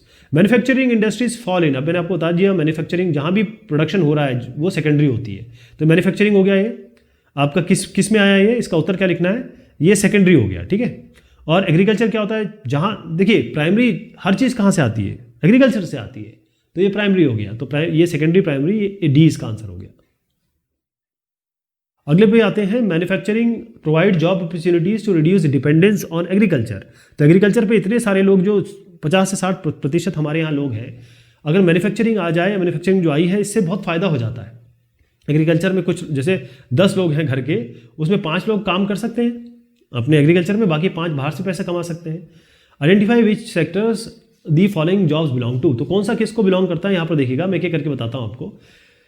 सबसे पहला गारमेंट प्रोडक्शन। तो जहाँ प्रोडक्शन हो रहा है वो तो हमेशा आपका मैन्युफैक्चरिंग जो होगा वो आप सीधा सेकेंडरी पे जोड़ दीजिए। अब आप देखिए कि जो बैंकिंग होती है, ना तो ना एग्रीकल्चर से रिलेटेड है, ना ही इसमें कोई प्रोडक्शन हो रहा है, तो बैंकिंग आपका ये टर्शरी या आपकी क्वार्टरनरी में आएगी। लेकिन अभी हम कंफ्यूज हैं कि इसको टर्शरी में डालें या क्वार्टरनरी में डालें। अभी हम रुकते हैं, अगले पे आते हैं, ये बैंकिंग पे रुकते हैं। Research and development. Research and development कहाँ पर आएगा? बी। अब आप देखिए कि रिसर्च एंड डेवलपमेंट ना तो प्राइमरी में ठीक से आ रहा है, ना टर्शरी में आ रहा है, ना सेकेंडरी में आ रहा है। क्योंकि टर्शरी जो होती है वो सेकेंडरी को सपोर्ट करने के लिए होती है। जैसे अगर मैन्युफैक्चरिंग कर रहे हैं तो जो भी आपका, जैसे आपकी मारुति बन रही है तो वहाँ पर एक बैंक भी होगा, वहाँ पर कैंटीन भी होगी, वहाँ पर ट्रांसपोर्ट भी होगा, लेकिन रिसर्च एंड डेवलपमेंट एकदम अलग विंग हो गई, तो इसको हम टर्शरी क्वार्टरनरी में डालेंगे। तो बी का 4 हमें यहाँ मिल रहा है, तो यहीं पे हमको समझ में आ गया कि आंसर बी ही है। लेकिन हम थोड़ा आगे बढ़ते हैं। बैंकिंग का समझ गया, बैंकिंग हम जोड़ सकते हैं, बैंकिंग हमारे पास क्लियर हो गई कि सी जो है वो 2 पे ही जाएगा, क्योंकि बैंकिंग जो है वो सपोर्ट करती है मैन्युफैक्चरिंग को, इसलिए टर्शरी है। माइनिंग आ जाइए। माइनिंग का मतलब क्या होता है? खदान से चीज़ें निकालनी, यानी जो चीज़ खदान में है वो आप निकाल रहे हैं। ओके, जब हम कोई चीज़ निकाल रहे हैं तो वो तो हम बेसिक जो भगवान ने दिया है, जो मदर अर्थ ने दिया है, वो सब, जैसे खेती भी तो मदर अर्थ की ज़मीन से ही पैदा होती है, तो माइनिंग भी यहीं पर आ जाता है। तो यहाँ पर हम इसको डालेंगे प्राइमरी में। केवल एग्रीकल्चर नहीं होता है ये, इसमें ये भी होता है, तो इसका बी आंसर हो गया। विच of the following options does not help in modernising agriculture? कौन सा ऐसा है जो एग्रीकल्चर को मॉडर्नाइज, एग्रीकल्चर को आगे बढ़ाने के लिए? एग्रीकल्चर मॉडर्नाइजिंग का मतलब ये है कि पहले ज़माने में जो हल को बैल जोतता था या फिर और जानवर जोतते थे, अब वो सब ट्रैक्टर जोतते हैं, तो मॉडर्नाइज हुआ ना एग्रीकल्चर। तो कौन सा नहीं करता है? तो प्रोवाइडिंग अनस्किल्ड लेबर फोर्स। अगर आप ऐसा लेबर फोर्स देंगे, मतलब ऐसे मजदूर देंगे जो अनस्किल्ड है, जिनके पास कोई वो ही नहीं है, जो केवल मेहनत का काम कर सकते हैं, लेकिन मेहनत के काम तो अब उसके लिए मशीनें आ गई हैं, तो आपको स्किल्ड लेबर फोर्स चाहिए, जो ट्रैक्टर चलाना जानता हो, जो मशीनें चलाना जानता हो, जो साइंटिफिकली चीज़ों को जानता हो, जो ट्रेंड हो। तो अनस्किल्ड देंगे तो फायदा नहीं होगा। In order to attract foreign manufacturing firms, a country needs to develop. अब अगर हमको बाहर का पैसा चाहिए तो कंट्री को क्या चाहिए? एक कंट्री जो होता है, जैसे उसके पास, और ये 2 कंट्री है, इसके पास वो सारी चीज़ें नहीं होंगी जो इसके पास होगी, और इसके पास जो होंगी वो इसके पास नहीं होगी। सबके अपने अपने रिसोर्सेज हैं, सबके पास अपने अपने संसाधन हैं, और एक संसाधन कहीं ज़्यादा है, एक संसाधन कहीं कम है। तो अगर आपको डेवलप करना है तो उसके लिए आपको क्या चाहिए? Infrastructure facilities. अगर आपने यहाँ पर बहुत अच्छा जैसे SEZ बना दिया, यानी जो स्पेशल इकोनॉमिक जोन बना दिए, या इंफ्रास्ट्रक्चर बहुत अच्छा कर दिया, तो क्या होगा कि लोग बोलेंगे अरे यार यहाँ जाओ ना, बिजनेस करने में बड़ा आसानी है, यहाँ जाओ बहुत अच्छी फैसिलिटीज़ है, यहाँ जाओ चीप लेबर मिल जाते हैं, यहाँ जाओ यहाँ बहुत अच्छे IT प्रोफेशनल्स हैं। ये सारी चीज़ें जब मिलने लगेंगी तो लोग अपना बिजनेस अपने यहाँ ना करके दूसरे आपके यहाँ पर आएंगे। तो इंफ्रास्ट्रक्चर अगर बहुत अच्छा बना देते हैं तो फॉरेन वाले यहाँ पर आएंगे। देखिएगा IT सेक्टर जो हमारे यहाँ आया हैदराबाद में और बैंगलोर में, इतना कैसे बढ़ गया? क्योंकि हमारे पास इंटेलिजेंट लोग हैं, हमारे पास बहुत अच्छे इंजीनियर्स हैं, हमारे पास वो लोग हैं जो बहुत अच्छे से सपोर्ट कर सकते हैं, और उनको पैसा भी कम देना पड़ता है जो फॉरेन कंट्री से जो कंपनीज आती हैं। इसीलिए हमने इंफ्रास्ट्रक्चर फैसिलिटीज़ बढ़ाई, तो इसलिए हम लोग IT के एक हब बन चुके हैं। अब इसको पढ़ेंगे और यहीं से उत्तर निकलेंगे, तो इसको बहुत ध्यान से पढ़िएगा, सारे उत्तर यहीं से निकलेंगे। ठीक है, अब आप जो पिछले हमने डिस्कशन किया उसे समझ गए होंगे। तो in a democracy we are most concern with ensuring that people will have the right to choose their rulers and people will have control over the rulers. Main चीज़ है डेमोक्रेसी में हमारे लोगों का, सिटीजन्स का रोल होगा। Whenever possible and necessary, citizens should be able to participate in decision making and affects them all. तो decision making में इन लोगों का रोल होगा, लोगों का, citizens का। Therefore, the most basic outcome of democracy should be that it produces a government that is accountable to the citizens. यानी कि अगर हमने किसी को चूज किया है वो हमारे लिए अकाउंटेबल हो, यानी हमको जवाब दे, and responsive to the needs and expectation of the citizen. अगर सिटीजन जो है वो अगर कोई बिल नहीं चाहता, जैसे फार्मर्स के जो बिल आए थे या CAA आया था या जो भी बिल्स आए थे, वो अगर नहीं चाहते सिटीजन, तो उसके लिए सरकार सुने। ये नहीं कह रहा हूँ सरकार वापस ले ले, सरकार उस पर अपना राय शुमारी करे, बस उन पर थोप ना दे। Some people think that democracy produces less effective government. कई लोग ऐसे सोचते हैं कि डेमोक्रेसी इतनी अच्छी गवर्नमेंट नहीं देती है। It is of course true that the non democratic rulers are very quick and efficient for decision making and implementation, whereas democracy is based on the idea of deliberation and negotiation. तो आप देखिए China में जब Covid आया तो China ने ही शुरू किया, वैसे तो 10 दिन के अंदर उन्होंने अस्पताल बना लिए। अगर हम डेमोक्रेसी में होंगे तो कहाँ बना पाएंगे? उसमें डिसीजन मेकिंग होगी, आपस में डिस्कशन होगा, डिलिब्रेशन होगा, यानी कि आपस में डिलिब्रेशन मतलब सबकी राय शुमारी होगी, और आपस में किसी को ये चाहिए किसी को ये नहीं चाहिए, तो निगोशिएशन होगा, उसमें टाइम लग जाता है। लेकिन चाइना में भी कहते तो हैं वो कि भाई डेमोक्रेसी है, लेकिन उस तरीके का हिसाब किताब नहीं। मैं आपको बता रहा हूँ कि जहाँ फास्ट काम हो जाता है। Some delay is bound to take place, कुछ ना कुछ डिले होगा क्योंकि अलग अलग पार्टी की चीज़ें सुननी पड़ेगी, but because it has followed procedure it decision may be acceptable to everyone, to the people and more effective. लेकिन क्योंकि डेमोक्रेसी में हुआ हर आदमी की बात सुनी गई है, तो जो भी डिसीजन सरकार ले रही है सबकी बात सुन के सबको एक्सेप्टेबल होगा। Moreover, when citizens want to know if a decision was taken through the correct procedure they can find this out. अगर डिसीजन ठीक तरीके से हुआ है तो ये भी लोग जान जाएंगे। They have the right and means to examine the process of decision making, मतलब उनके पास आरटीआई वगैरह व्यवस्था होगी कि भाई अगर कुछ ऐसा हुआ है तो सरकार से सवाल भी पूछ सकती है, वो जान सकती है सरकार आपने कैसे किया। तो this is known as transparency. सरकार जो भी करेगी वो एकदम सिटीजन के सामने होगा। This factor is often missing from non democratic government, जो जिसमें जहाँ डेमोक्रेसी नहीं होती है वहाँ पर ऐसा नहीं होता है, लोगों को नहीं पता होता कि सरकार क्या कर रही है और सरकार आंसरेबल भी नहीं होती है। तो there is another aspect in which democratic government is certainly better than its alternative. तो डेमोक्रेटिक गवर्नमेंट बाकी गवर्नमेंट से अच्छी होती ही होती है। Democratic government is legitimate government, क्योंकि इसको लोगों ने ही चुना है। इट में भी स्लो, लेस एफिशिएंट, मतलब ढीली होती है, थोड़ा धीरे धीरे काम होता है, लेकिन कभी कभी रिस्पॉन्सिव नहीं होती है, हाँ, कभी कभी क्लीन भी नहीं होती है। ऐसा कई जगह देखा गया है जहाँ डेमोक्रेसी में बहुत सारा करप्शन देखा गया है। But a democratic government is people own government. बस लोग ये खुश हो सकते हैं कि हमने गवर्नमेंट को चुना है। अब सवाल जवाब लेते हैं। चलिए, पहली चीज़ है people's right to choose their own ruler is called as the. देखिए इसमें आता है राइट टू वोट। इसमें क्योंकि लोगों ने वोट किया है, ये आंसर है क्योंकि लोगों ने वोट किया है तभी तो रूलर उन्होंने चुने हैं। तो राइट टू चूज इसको कहते हैं यूनिवर्सल सफरेज, जो हमारे यहाँ भी है, काफ़ी देशों में आपको डेमोक्रेसी मिलेगी। विच of the following options help in promoting transparency in the governance. तो कौन सी ऐसी चीज़ है जिससे हमको ट्रांसपेरेंसी मिलेगी? तो आप देखिए राइट टू इन्फॉर्मेशन है। मैंने आपको बताया था कि आरटीआई एक्ट जो है कांग्रेस सरकार में बना था 2005 में, ये बिल्कुल पाथ ब्रेकिंग चीज़ें बनी थी। इसमें यह है कि सरकार के किसी भी काम, सरकार के किसी भी संस्थान के, सरकार के किसी भी एक तरीके को आप पूछ सकते हो, चैलेंज कर सकते हो, बता सकते हो, कि जाने की कोशिश कर सकते हो कि बताइए साहब आपने ये किया, क्यों किया, कैसे किया, हमें जानकारी दीजिए। और सरकार या गवर्नमेंट ऑर्गेनाइजेशन बाउंड है कि आपको जवाब देंगे। अगला है dash makes the government legitimate. कौन सी ऐसी चीज़ है जो गवर्नमेंट को लेजिटिमेट बनाती है? तो पहली चीज़ ये है कि भाई अगर आप यहाँ पर उत्तर देने लगे कि इनमें से वैसे भी नहीं बन रहा है, एक ही बन रहा है, free and fair election. Government legitimate कब होगी? आपने वोट दिया मान लीजिए बीजेपी को और वो चला गया कांग्रेस को, और बीजेपी को जिताना चाहते हैं, कांग्रेस जीत रही है, तो ये तो फ्री एंड फेयर इलेक्शन नहीं हुआ ना। या फिर उल्टा, आप कांग्रेस को वोट दे रहे हैं या कोई भी पार्टी कोई भी आदमी किसी को वोट दे रहा है, हमेशा बीजेपी जीतती चली जा रही है, तो फ्री एंड फेयर नहीं हुआ वो। तो फ्री एंड फेयर इलेक्शन ही लेजिटिमेट गवर्नमेंट की परिभाषा है। Decision in democracy are more acceptable to people because. अब डेमोक्रेसी में डिसीजन सबको कैसे, जो भी डिस्कशन हो रहे हैं, जो भी रूल रेगुलेशन बन रहे हैं, वो सबको कैसे एक्सेप्टेबल हो जाते हैं, सब कैसे मान लेते हैं उसको? उसका आंसर ये है taken after following due process. यानी पहले क्या होगा कि पहले एक बिल बनेगा, यानी कि एक मंत्री होगा, वो क्या करेगा कि लोगों की बात, जैसे मान लीजिए कोई किसान संगठन है या कोई और संगठन है, वो अपनी बात रखेंगे कि हमें ये चाहिए, तो ये बिल जो है वो पहले इसका ड्राफ्ट किया जाएगा। ये ड्राफ्ट जो है वो पहले मतलब इन्हीं लोगों की डिस्कशन से होगा, ये जाएगा एक स्टैंडिंग कमेटी के पास, वो पास होगा, फिर वो जाके किसके पास जाएगा, वो फिर जाके आपके पार्लियामेंट में पेश होगा। यानी एक बाकायदा प्रोसीजर होगा। अब जैसे अभी जो किसान बिल का चल रहा है, तो किसान ये कह रहे हैं कि हमने मांगा कब था, आपने जो हमको बिल दे दिया, तभी इतना ज़्यादा आंदोलन चल रहा है। आप समझ रहे हैं ना?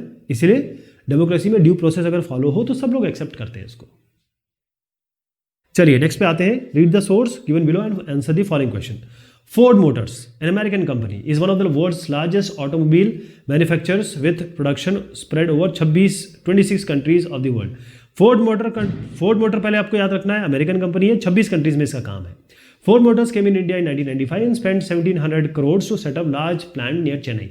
Ford Motor 1995 में आई, चेन्नई में उन्होंने पहला प्लांट लगाया 1700 करोड़ में। This was done in collaboration with Mahindra. तो वहाँ पर क्योंकि बाहर की कंपनी थी, यहाँ की एक लोकल कंपनी जो है महिंद्रा, उनके साथ उन्होंने पैक किया, और उसके बाद जो वहाँ जीप और ट्रक बनाया करती थी। 2004 तक आते आते by the year 2004 Ford Motors was selling 27,000 cars in the Indian market, while 24,000 was exported from India to South Africa, Mexico, Brazil. 27,000 India के लिए बन जाती थी, 24,000 जो है वो बाहर भेजते थे, अफ्रीका, मैक्सिको और Brazil. The company wanted to develop Ford India as a component supplying base for its other plants across the globe. Company चाहती थी कि Ford India जो कंपोनेंट है, आप गाड़ी बना दी, गाड़ी में तो बहुत सारे कंपोनेंट लगते हैं, कंपोनेंट हमारे बन जाए ताकि हम इसको बाहर दूसरे देशों में भी हम एक्सपोर्ट कर सकें। अब सवाल सुनिए, सवाल है MCQs को, इसमें आपको चूज करना है। The passage given about relate to which of the following options. कौन सी चीज़ है यहाँ पर? अब देखिए, बाहर की कंपनी आई, तो फॉरेन कोलैबोरेशन भी हो सकता है, फॉरेन इन्वेस्टमेंट भी हो सकता है, मतलब ये दोनों ही उत्तर हो सकते हैं। लेकिन इसका उत्तर जो यहाँ पर क्लियर दिया हुआ है आपको क्लियर बता रहा है फॉरेन इन्वेस्टमेंट। फॉरेन कोलैबोरेशन तो इन्होंने बाद में बताया। देखिए फॉरेन कोलैबोरेशन क्या हुआ, फोर्ड पहले आई, फोर्ड मोटर्स, फोर्ड आई हमारे यहाँ, और उसके बाद उसने यहाँ पैसा लगाया। जब पैसा लगाएगी तभी तो यहाँ पर चेन्नई में उन्होंने अपना ये शुरू किया। उसके बाद इन्होंने कोलैबोरेशन किया महिंद्रा से। तो फॉरेन इन्वेस्टमेंट पहले आया, फिर उसके बाद फॉरेन कोलैबोरेशन की बात हुई, तो बी उत्तर सही करेंगे। अगर इत्तेफाक से ये इन्होंने पहले ही ये लाइन दे दी होती ना कोलैबोरेशन वाली महिंद्रा, तो आप ये फॉरेन कोलैबोरेशन को सही करते। आप समझ में आ रहा है आपको?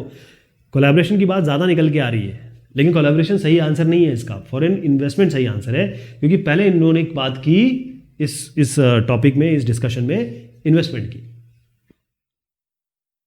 According to the given passage, Ford Motors can be termed as multinational company based on which of the following options? अब आप देखें, ये पहली चीज़ तो ये है कि ये 26 कंट्रीज़ में इनका सेटअप था। दूसरा ये है कि जो बनाते थे उसमें ये 24,000 इंडिया में, ये 27,000 इंडिया के लिए बनाते थे, 24,000 बेच देते थे बाहर अलग अलग कंपनी, अलग अलग कंट्रीज़ में। दूसरा ये है कि जो कंपोनेंट बना रहे हैं वो भी बाहर भेज रहे हैं। तो इससे क्लियर हो रहा है, इससे आंसर ये है industrial and commercial ventures across globe, यानी कि इनकी बाहर भी कंपनियां हैं और वहां बाहर भी इनके सेटअप है, वहां पर भी ये चीजें भेजते हैं। By setting up their production plants in India, Ford Motors wanted to, India में ये क्यों आए, क्या चाहते थे ये? उत्तर ये है कि tap the benefits of low cost production in large market. India में अगर मैं अभी की आप ये अंदाजा लगा लीजिए, 135 करोड़ हमारी जनसंख्या है। 135 करोड़ जनसंख्या, हम लोग मान लीजिए 140 करोड़ जनसंख्या चाइना की है, चाइना के बाद हम सेकंड नंबर पे हैं। इतनी बड़ी पॉपुलेशन, आप कुछ भी आके बेचेंगे आप प्रॉफिट में रहेंगे। पहली चीज़ तो ये क्लियर हो गई। दूसरी चीज़, यहाँ इतने सारे लोग हैं और ख़ास तौर पे आप देखेंगे कि हमारी जो चाइना की जनसंख्या बूढ़ी जनसंख्या है, एवरेज जो है 50-60 साल के ऊपर है। हमारा जो एवरेज है वो 30 और 35 इस तरीके का है, यानी हमारे यहाँ यंग जनसंख्या है, मोस्टली यंग लोग हैं। तो जो लोग यहाँ पर कंपनी डालेंगे उनको यंग लोग काम करने के लिए मिल जाएंगे और इतने सारे लोग मिलेंगे कि ये चीज़ें बेच भी सकते हैं। इसीलिए उत्तर है सी। Ford Motors wish to develop Ford India as a component supplying base for its other plants across the globe is evidence of। अब ये चाहते हैं कि भाई कंपोनेंट भी बाहर भेजे जाएं या बना के भेजे जाएं या बाहर कंपोनेंट बनाए जाए, दोनों ही तरीके से आप इसको देख सकते हैं। तो इसका उत्तर है interlinking of production across countries. अब इनके पास जैसे बताया कि टेक्स्ट में कि 26 अलग अलग जगह पे इनके सेटअप थे, तो 26 अलग अलग जगह पे जब इनके सेटअप है तो यहाँ पर भी चीज़ें बन सकती है, यहाँ से यहाँ जा सकती हैं। अब मान लीजिए यहाँ पर अमेरिका, यूएस में बताता हूँ, ठीक। अब इसके पास है मैक्सिको, इसके नीचे ही है मैक्सिको। तो क्या इंडिया में बना के भेजना सही रहेगा या मैक्सिको में बना के भेजना सही रहेगा? तो जो पार्ट मैक्सिको में बनेंगे वो यूएस में ज़्यादा कम लागत से पहुंच जाएंगे। मैक्सिको भी एक गरीब या कहें कि मॉडरेट कंट्री है, बहुत अमीर कंट्री तो नहीं है। तो इस तरीके से जो इंटरलिंकिंग है प्रोडक्शन का अलग अलग कंट्रीज में जहां पर बनेगा और बेचा जाएगा, वो ये करना चाहते हैं, वो इसका उत्तर है। इसमें हमने बात कर ली पहले जो क्वेश्चंस थे। अब सेक्शन डी देख रहे हैं, ये 5 मार्क्स का सवाल है, तो इसमें 120 से ऊपर आपको शब्द लिखने हैं। सवाल इस तरीके से है, how did people belonging to different communities, region और language groups develop a sense of collective belonging in the 19th century India, explain. तो हुआ ये था कि देखिए, अगर आप कोई काम करें और आपके साथ कोई जुड़ाव ना हो लोगों का, तो आप अकेले तो काम नहीं कर पाएंगे। ख़ास तौर पे जब देश की बात आती है या किसी के विरुद्ध अगर आप कोई प्रोटेस्ट कर रहे हैं, लड़ाई कर रहे हैं या अपनी बात मनवाने की कोशिश कर रहे हैं, तो जब तक आपके साथ एक ग्रुप नहीं होगा, और उस ग्रुप के लिए आपको लाना पड़ेगा एक सेंस, एक रीजन का सेंस कि हम हिंदुस्तानी हैं, या कम्युनिटी का सेंस कि हम हिंदू हैं, हम मुसलमान हैं, इस तरीके की एक कम्युनिटी, या फिर कोई क्रीड कि हम थोड़ा पिछड़े हैं, ये सब चीज़ें लाने की ज़रूरत पड़ती है। आप पॉलिटिक्स में भी देखते होंगे कि इन सब चीज़ों से ही लोग वोट मांगने की कोशिश करते हैं, ख़ास तौर पे डेमोक्रेसी में। तो इसका उत्तर ये है कि the identity of the nation is most often symbolised with the image of Bharat Mata. तो भारत माता को दिखा के ये माना जाता था कि जो हमारा देश है वो उसको रिप्रेजेंट करती हैं भारत माता। अब हर आदमी अपनी माता को तो प्यार करता है, उसके सामने शीश झुकाता है। इसके अलावा बंकिम चंद्र चट्टोपाध्याय, इन्होंने वंदे मातरम लिखा और वो बहुत फेमस हुआ और आज हम सभी उसे गाते हैं। एक नॉवल लिखी गई आनंद मठ, जिसमें बहुत सारी चीज़ें थी जिसको पढ़ के लोग बड़े इस तरफ इस ओर आए, देशभक्ति की भावना उनमें जागृत हुई। और उसके बाद स्वदेशी मूवमेंट, अबिंद्रनाथ टैगोर, इससे अबिंद्रनाथ टैगोर साहब जो है, क्योंकि स्वदेशी मूवमेंट चल रहा था और उससे वो मूड हुए या कहें अफेक्ट हुए, तो उन्होंने क्या किया, भारत माता को पेंट किया और उनको एक फिगर, एक बाकायदा एक पेंटिंग दी या फिर एक स्वरूप दिया। ये दिखाया कि वो शांत है, कंपोज्ड है, डिवाइन यानी भगवान की तरह है और आध्यात्मिक है, स्पिरिचुअल है। इसके अलावा जो हिंदुस्तानी फोक था, यानी जो हमारे अलग अलग क्षेत्र में फोक कलाएं हैं, जनजातीय कलाएं हैं, गाने की कलाएं हैं, गीत हैं, तो यहाँ पर भी नेशनलिज्म को हम कहते हैं देशभक्ति। तो एक मूवमेंट आया जिसमें यहाँ सब जो मैंने अभी आपको नाम लिए वहाँ से इन आइडियाज़ की उत्पत्ति हुई या उसमें डाला गया। इसके अलावा ऐसे बहुत सारे आइकन्स बनाए गए, सिंबल्स बनाए गए, यानी कि इस तरीके के स्वरूप बनाए गए या फिगर्स बनाए गए ताकि लोग मिल के काम कर यूनिफाई हो सके और दूसरे लोग इसको देख के देशभक्ति का उनमें ओत प्रोत हो या फिर वो देशभक्ति उनमें जगे। जब स्वदेशी मूवमेंट चल रहा था बंगाल में, तो ट्राई कलर यानी कि एक फ्लैग जिसमें रेड, ग्रीन और येलो, इसको डिज़ाइन किया गया। उसके बाद जो हमारी हिस्ट्री है, चाहे किसी भी एरिया के ले लें, चाहे मराठा ले लें, बंगाल ले लें, तो जो हमारी हिस्ट्री है उसको सामने लाया गया और वो प्राइड का लोगों को ये बताया गया या लोगों के अंदर ये आया कि हमारी एक बहुत रिच कल्चर है, हमारी एक भारतीय संस्कृति है और वो संस्कृति हमें वो बनाती है जो हम आज हैं। तो ये सारी चीज़ें आप इसमें लिख सकते हैं। Explain the meaning of notion of Swaraj as perceived by the plantation workers. How did they respond to the call of the cooperation movement? तो स्वराज का मतलब ये है कि लोगों का राज्य, हमारा राज्य। नॉन कोऑपरेशन मूवमेंट का मतलब था कि असहयोग आंदोलन, लेकिन कई लोगों ने इसको कई तरीके से लिया। कई लोग जो अलग अलग तरीके के काम में थे या अलग अलग के तरह के महकमे में थे, उन्होंने नॉन कोऑपरेशन मूवमेंट को, असहयोग आंदोलन को अपने तौर पे भी लिया। देखिएगा इसमें जो प्लांटेशन वर्कर थे, आसाम आज भी फेमस है आसाम के बागानों के लिए। वहाँ पर जो प्लांटेशन होता है, चाय की पत्तियों का जो बाग होता है, उसमें जो काम करने वाले लोग थे, उनको स्वराज का मतलब ये समझ में आया कि अब वो इजीली कहीं भी घूम सकते हैं। यानी होता क्या था कि उनको एक जगह पे कन्फाइंड करके रख दिया जाता था कि इससे बाहर आप नहीं जा सकते, बस काम करिए और इस दायरे में रहिए। उनको ये समझ में आया है, उन्होंने इस तरीके से लिया कि हम जिस जगह पे कन्फाइंड हुए हैं या एक तरीके से दड़बे में रहते हैं, अब हम बाहर निकल सकेंगे। और अब हमारा जो विलेज है, यानी कि जब ये अलग अलग विलेज से जो अलग अलग प्रांतों से आए थे और इन प्रांतों से जब आए थे तो इनको वापस जाने नहीं दिया जाता था। अब इनका ये था कि अब हम जहाँ से आए हैं, मान लीजिए फॉर एग्जांपल यूपी से आए हैं, फॉर एग्जांपल बिहार से आए हैं, तो अब हम अपने गांव में वापस जा पाएंगे।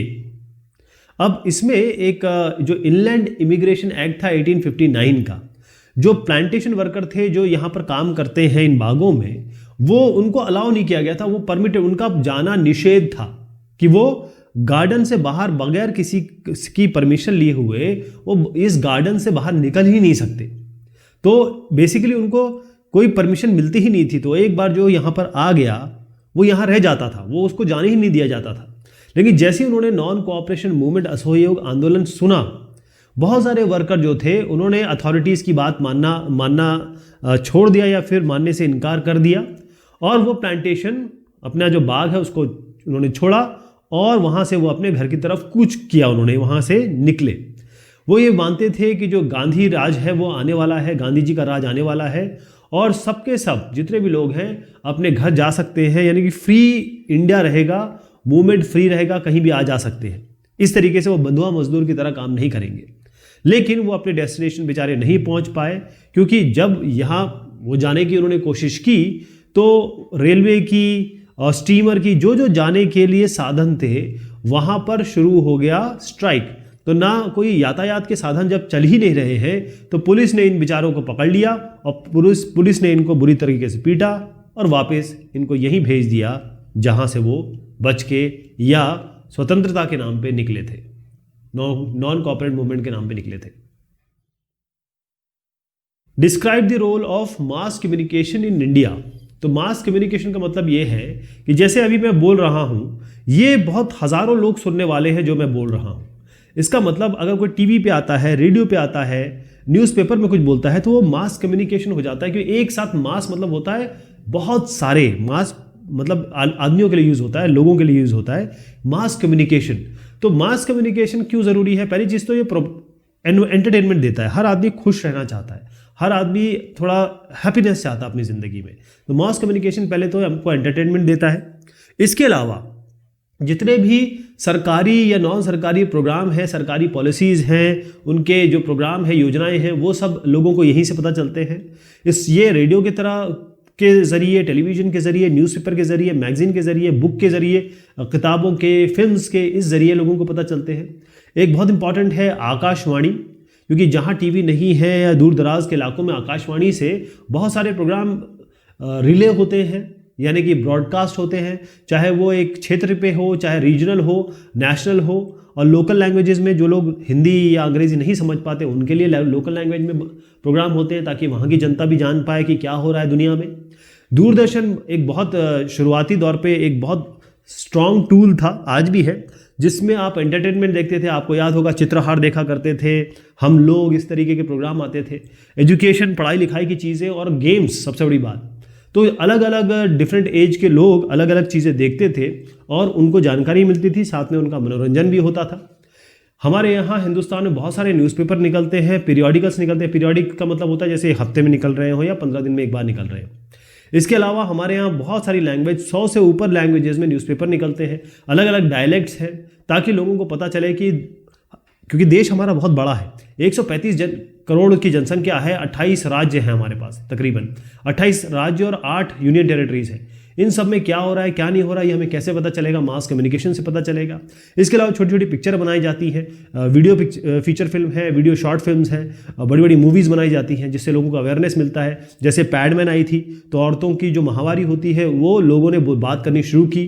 विकी डोनर आई थी, उसमें एक नई चीज़ निकल के आई। मास मीडिया ये लोगों को जागरूक करता है कि आज का ज़माना क्या है, सोशियो इकोनॉमिक, यानी कि जो सामाजिक और आर्थिक तौर पे और जो पॉलिटिक्स है, यानी राजनीतिक तौर पे क्या चल रहा है, ये सारी चीज़ें मास कम्युनिकेशन से होती है। इसीलिए इसका रोल हिंदुस्तान में नहीं, पूरे विश्व में बहुत ज़रूरी हो जाता है। अगर वो वाला सवाल आप करते हैं तो ठीक है, नहीं तो फिर आप ये सवाल कर सकते हैं, describe the benefits of roadways.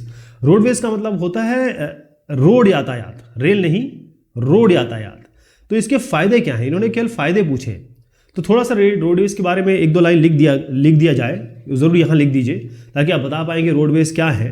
उसके बाद आप ये देखिएगा कि रेलवेज से ज़्यादा, रेलवेज को लगाने में काफ़ी पैसा लगता है, रोड को बिछाने में इतना पैसा नहीं लगता। रोड जो है आपके घर तक पहुँच जाएगा। यहाँ पर रोड है ना, आपको रेलवे स्टेशन तक आना पड़ेगा, उसके बाद आप रोड से ही तो आएंगे, रोड आपको घर तक पहुँचा देता है। इसके अलावा ये है कि बड़ा फ्लेक्सिबल है, इसमें आदमी भी जा सकते हैं, इसमें लोग भी जा सकते हैं। इसके अलावा छोटे छोटे डिस्टेंस के लिए तो रोड सबसे बढ़िया है, ट्रेन तो आपको छोटे डिस्टेंस पे नहीं ले जाएगी। इसके अलावा जो पेरिशेबल गुड्स हैं, ऐसे जो जैसे सब्जियां हैं, फल हैं जो ख़राब हो जाते हैं, वो आप इधर से उधर कैसे ले जाएंगे? वो आप सबसे अच्छा तरीका है रोड के थ्रू ले जाएंगे। रोड, बहुत सारी स्लोप्स, ऐसे हमारे बहुत इलाके हैं जहाँ पर पहाड़ी इलाका है, ट्रेन यहाँ नहीं चल सकती और हवाई जहाज़ बड़ा महंगा पड़ जाएगा। ये सबसे अच्छा तरीका यहाँ पर रोड का है। ये माउंटेनियस रीजन में, इवन जो बहुत सारे हॉस्टाइल एनवायरनमेंट है, जैसे माउंटेन हमारे हिमालयाज के हैं, हिमाचल के हैं, उत्तराखंड है, वहाँ सबसे अच्छा ये रोड ट्रांसपोर्ट ही है। Suggest and explain any 5 ways to reform political parties in India. देखिए, पॉलिटिकल पार्टीज, राजनीतिक जो पार्टियां हैं वो पूरे विश्व में हैं, और हमारे देश में कुछ ऐसी चीज़ें की जा सकती हैं जिससे पॉलिटिकल पार्टीज में और सुधार आए। उसके क्या क्या अलग अलग रिफॉर्म हो सकते हैं। तो उसके लिए काफ़ी चीज़ें बताई गई हैं यहाँ पर। हमने जब टेक्स्ट पढ़ा था, जब डिस्कस किया था, तो इसमें यह था कि एक लॉ खास तौर पे कि भाई जो पॉलिटिकल पार्टी बन रही है इसके अंदर क्या हो रहा है ये भी तो पता चले। अंदर कोई ऐसी चीज़ तो नहीं हो रही है जिसके कारण कुछ गड़बड़ हो रहा हो। तो एक लॉ बनना चाहिए जो इंटरनल अफेयर्स है पॉलिटिकल पार्टी के अंदर, किसी को कुछ पता नहीं चलता अंदर क्या हो रहा है। इसके अलावा कि जो भी मेंबर्स हैं इसके, उसका एक बाकायदा रजिस्टर हो, एक इंडेक्स हो कि इतने लोग हमारे यहाँ काम करते हैं, इतने हमारे पार्टी वर्कर है, ये महासचिव है, ये सचिव है, इस तरीके से। इसके अलावा एक सबसे इंपॉर्टेंट बात है कि वुमेन कैंडिडेट। अब देखिए हमारे देश में या पूरे विश्व में 50%, आधा जो बल है वो महिला बल है, औरतों का बल है। लेकिन हमारे कितने लोग एमपी बनते हैं, कितनी महिलाएं एमपी बनती हैं, कितनी महिलाएं हमारी विधायक बनती हैं।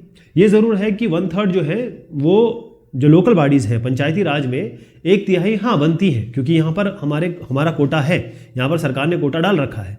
लेकिन बाकी जगह तो नहीं डाला। पॉलिटिकल पार्टीज़ में कितनी आप महिलाएं देख पाते हैं, आप गिनती कर सकते हैं, गिन सकते हैं। इसके अलावा कि जितनी डिसीजन मेकिंग हो रही है, जहाँ पर एक डिसीजन लिया जा रहा है, जहाँ पर किसी बात पे कोई बात की जा रही है या कोई डिस्कशन हो रहा है, वहाँ पर महिलाओं का होना बहुत ज़रूरी है। इसके अलावा जो फंडिंग है वो कहाँ से आ रही है। हो सकता है कि एक पार्टी को अंबानी और अडानी बहुत सारा पैसा दे रहे हो सकता है वो पार्टी उन्हीं के लिए काम कर रही हो, है ना, ये भी तो हो सकता है। तो फंडिंग कहाँ से आ रही है। हो सकता है कि स्टेट यानी कि देश या सरकार पैसा दे इन फंडिंग के लिए, ताकि ये लोग कोई गलत काम ना कर पाए और अगर जीत गए तो किसी स्पेशल लोगों का फायदा ना करें। और दूसरा ये है कि जो इलेक्शन हो रहे हैं पार्टी के अंतर्गत, ऐसा नहीं कि भाई कोई एक परिवार ने पूरा आधिपत्य करके रखा है। जैसे अगर आप फॉर एग्जांपल मैं नाम लूँ समाजवादी पार्टी का, तो आप देखेंगे वहाँ पर मुलायम सिंह यादव है, उसके बाद अखिलेश सिंह यादव है, उसके जितने भी चाचा, जितने भी भतीजे, सब समाजवादी पार्टी के उसमें है, टॉप पे, मतलब जो ऑफिस बेयरर्स है वो वही है। तो वहाँ पर इलेक्शन होना चाहिए। अगर इस पार्टी में कोई जुड़ता है तो वो भी तो बड़ा बन पाए, वो भी तो उस जगह तक जा पाए जहाँ तक वो उसकी काबिलियत है। Power sharing is the essence of democratic government, examine the statement. Power sharing बहुत ज़रूरी है। देखिए कोई भी डेमोक्रेटिक गवर्नमेंट आप बात करें, कोई भी ऐसी गवर्नमेंट जिसको हम डेमोक्रेटिक गवर्नमेंट कहते हैं, या हम ये कहें कि ये हमारी लोगों द्वारा चुनी गई, लोगों के लिए चुनी गई सरकार है। डेमोक्रेसी का मतलब यही होता है कि सबको इक्वल राइट हो। तो डेमोक्रेसी में पावर शेयरिंग बहुत ज़रूरी हो जाती है। तो पावर क्या होता है कि जितने भी गवर्नमेंट में अलग अलग मशीनरी है, देखिए हॉरिजॉन्टल क्या होगा, हॉरिजॉन्टल पावर किस तरीके से चलता है। हॉरिजॉन्टल पावर शेयरिंग पहली चीज़, जैसे एग्जाम्पल है इंडिया में, मैं पूरे विश्व की बात कर रहा हूँ, तो हमारे यहाँ क्या है, एक लेजिस्लेटिव है, लेजिस्लेचर जो कानून बनाती है, एग्जीक्यूशनरी होती है जो इन कानूनों को लागू करती है, और जुडिशरी होती है जो ये देखती है कि ये लोग दोनों ठीक से काम कर रहे हैं कि नहीं कर रहे हैं। ये हॉरिजॉन्टल आपका पावर शेयरिंग हो गई, सब में पावर इक्वल डिस्ट्रीब्यूट कर दिया, सब में जो सत्ता है बराबर डिवाइड कर दी गई, ये इंडिया में है। इसके अलावा ये अलग अलग लेवल पे भी हो सकता है। जैसे हिंदुस्तान में क्या होता है, ये तो हॉरिजॉन्टल हो गया। अब मैं वर्टिकल बताता हूँ आपको। वर्टिकल में क्या है, सबसे पहले यूनियन गवर्नमेंट है टॉप पे, दिल्ली में जो सरकार बैठती है। हर एक स्टेट में एक स्टेट गवर्नमेंट है। इसके अलावा हमारी जो स्टेट गवर्नमेंट के अलावा जो यूनियन गवर्नमेंट है ये किसको देखती है, जो हमारे अलग अलग यूनियन टेरिटरीज है। इसके अलावा जो हर एक लेवल पे जाके आप पंचायती राज देखते हैं या ब्लॉक लेवल पे, आप जहां रहते हैं वहां का भी एक निगम पार्षद होगा, वहां का भी एक निगम पार्षद होगा जो बाकायदा सरकार को रिप्रेजेंट करता है। ठीक है, तो ये वर्टिकल हो गया। इसके अलावा कम्युनिटी गवर्नमेंट होती है, यानी मान लीजिए कई सोशल ग्रुप है, जैसे हिंदुस्तान की बात कर ले लीजिए, हिंदू है, मुस्लिम है। हिंदू करीबन 80% है, मुस्लिम करीबन 14% से ऊपर है। तो इनको अगर अलग अलग इनकी कम्युनिटी ग्रुप बना दी जाए तो इनकी जो मसले हैं वो भी सॉल्व हो सकेंगे। जैसे बेल्जियम में है, बेल्जियम ने बहुत अच्छा ये काम किया कि कम्युनिटी गवर्नमेंट बनाई, 3 लेवल 4 लेवल की गवर्नमेंट है बेल्जियम में। तो इसके अलावा पावर शेयरिंग जो होती है पॉलिटिकल पार्टीज के, इसके अलावा पॉलिटिकल पार्टीज ही नहीं, जो प्रेशर ग्रुप्स होते हैं और जो मूवमेंट्स होते हैं, आंदोलन होते हैं, जैसे प्रेशर ग्रुप है, कोई प्रेशर ग्रुप है जैसे नर्मदा बचाओ आंदोलन है, तो इन सब के पास भी पावर होनी चाहिए और ये सरकार को प्रेशर में ला सकें कि देखिए साहब आप ये गलत काम मत करिएगा। कोई भी गलत काम अगर सरकार करने की कोशिश करती है तो ये प्रेशर ग्रुप का मतलब ये है उन पर प्रेशर डाल सके, यानी पावर एक ही के हाथ में न रहे, निरंकुश सरकार ना हो जाए, डेमोक्रेटिक सरकार हो हमारे यहाँ। इसके अलावा ये होता है कि भाई जो भी अलग अलग पार्टीज हैं वो अलग अलग आइडियोलॉजीज और सोशल ग्रुप्स को रिप्रेजेंट करें। जैसे मान लीजिए एक एससी है या एसटी है या मुस्लिम्स का ही नाम ले लीजिए, ये लोग जो है ये हमेशा हाशिए पे रहते हैं, इनका कोई इतना डेवलपमेंट तो हो नहीं पाया है। इनको डेवलप करने के लिए कहीं ना कहीं हमको एक इनका रिप्रेजेंटेशन चाहिए।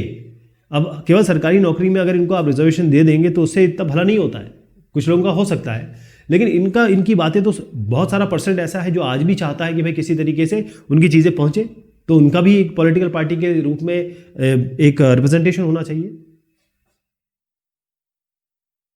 अगला है tertiary sector is playing a significant role in the development of Indian economy, justify the statement. अब टर्शियरी सेक्टर जो है सबसे इंपॉर्टेंट है, कैसे? देखिए पहले तो मैं आपको बता दूं 3 हमारे यहां सेक्टर है, चौथा भी है, अभी वो भी बताऊंगा आपको। एक है प्राइमरी, एक है सेकेंडरी, एक है टर्शियरी। एक और आता है जिसकी इस चैप्टर में बहुत नहीं हुई है, लेकिन मैं बता देता हूं, जो हमने टेक्स्ट पढ़ा था, क्वाटरनरी होता है वो। तो प्राइमरी, सेकेंडरी और टर्शियरी। प्राइमरी मतलब ये होता है जो भी एग्रीकल्चर से रिलेटेड हो, या ये कहे जैसे माइनिंग हो, जो भी धरती से डायरेक्ट निकलता है, धरती जिसे पैदा करती है, सॉइल जिसे पैदा करती है, पृथ्वी हमें जो देती है, प्रकृति हमें जो देती है, वो उस पे जो लोग लगे हैं उसको निकालने में या उस पे काम करने में, वो आपका प्राइमरी सेक्टर वाले लोग हो गए। जैसे एग्रीकल्चर हो गया, खेती वाले लोग। अब जो भी चीज़ यहाँ से मिल रही है उसको मैन्युफैक्चरिंग में प्रयोग करना, वो सेकेंडरी में आ गया, यानी कि मैन्युफैक्चरिंग जो हो गया वो सेकेंडरी हो गया। टर्शियरी ये हो गया कि जैसे मैन्युफैक्चरिंग हो रही है तो आपको बैंक चाहिए, है ना, एक स्कूल चाहिए, एक इस तरीके से आपको और भी हॉस्पिटल चाहिए। ये सारे जो सपोर्टिंग है इन दोनों के लिए सपोर्ट करते हैं, और इन दोनों के अलावा भी ये अपना काम कर रहे हैं, वो आपके टर्शियरी हो गए, प्राइमरी, सेकेंडरी, टर्शियरी। तो ये जो बहुत सारे लोग हमारे एग्रीकल्चर में लगे हैं, इसमें दिक्कत ये है कि एक परिवार 10 लोगों का है, इसमें 10 के 10 जो है एग्रीकल्चर में लगे हुए हैं। अब इसमें से 5 की ज़रूरत है, तो 5 बेकार है। 5 काम तो कर रहे हैं, 10 के 10 काम कर रहे हैं, उनको लग रहा है कि हम तो वाकई में काम कर रहे हैं, लेकिन 5 इसमें बेरोजगार हैं। क्यों ना इनको मैन्युफैक्चरिंग में लगा दिया जाए, क्यों ना ये लोग जाके किसी टर्शियरी सेक्टर में काम करें ताकि कुछ पैसा भी बने। ध्यान रहे कि हॉस्पिटल, अगर आप आदमी है तो आप बीमार जरूर होंगे, आपकी मृत्यु भी होगी, तो हॉस्पिटल सबसे ज़्यादा ज़रूरी हो जाता है। ये किस में आता है? ये आपकी टर्शियरी में आता है। तो सबसे बड़ी इंपॉर्टेंट तो मैंने आपको यही बता दिया कि हॉस्पिटल सबसे ज़रूरी है।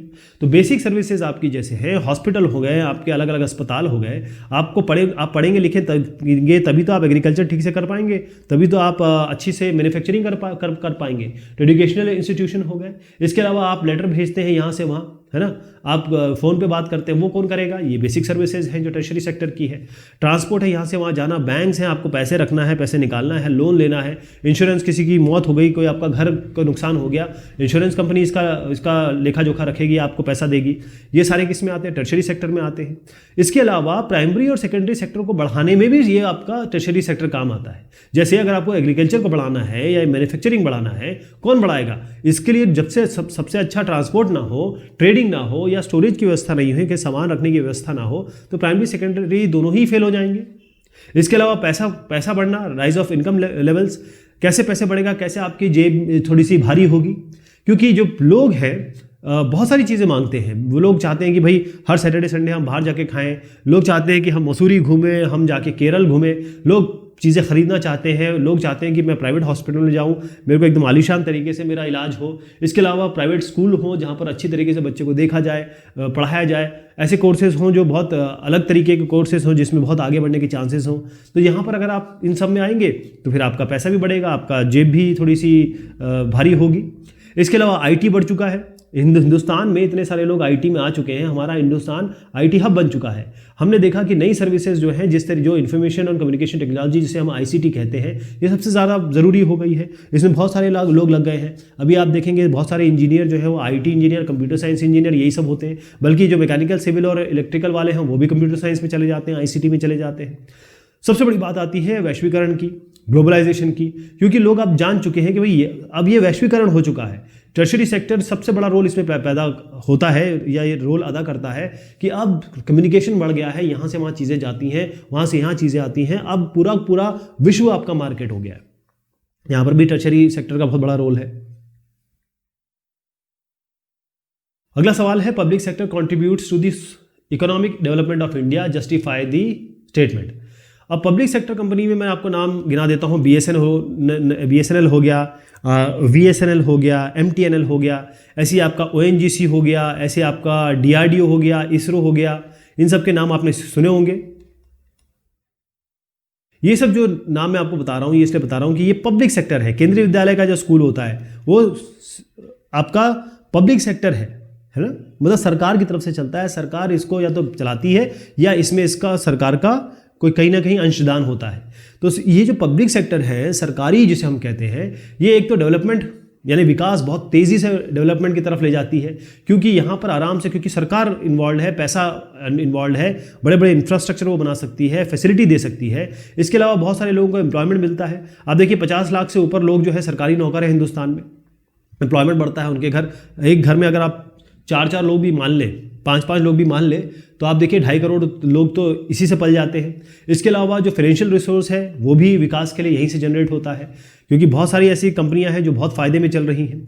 इसके अलावा जो इक्वालिटी है इनकम की, क्योंकि सब जगह पैसा बराबर चाहिए। हो सकता है कि प्राइवेट में बहुत सारा पैसा हो, कहीं कम हो।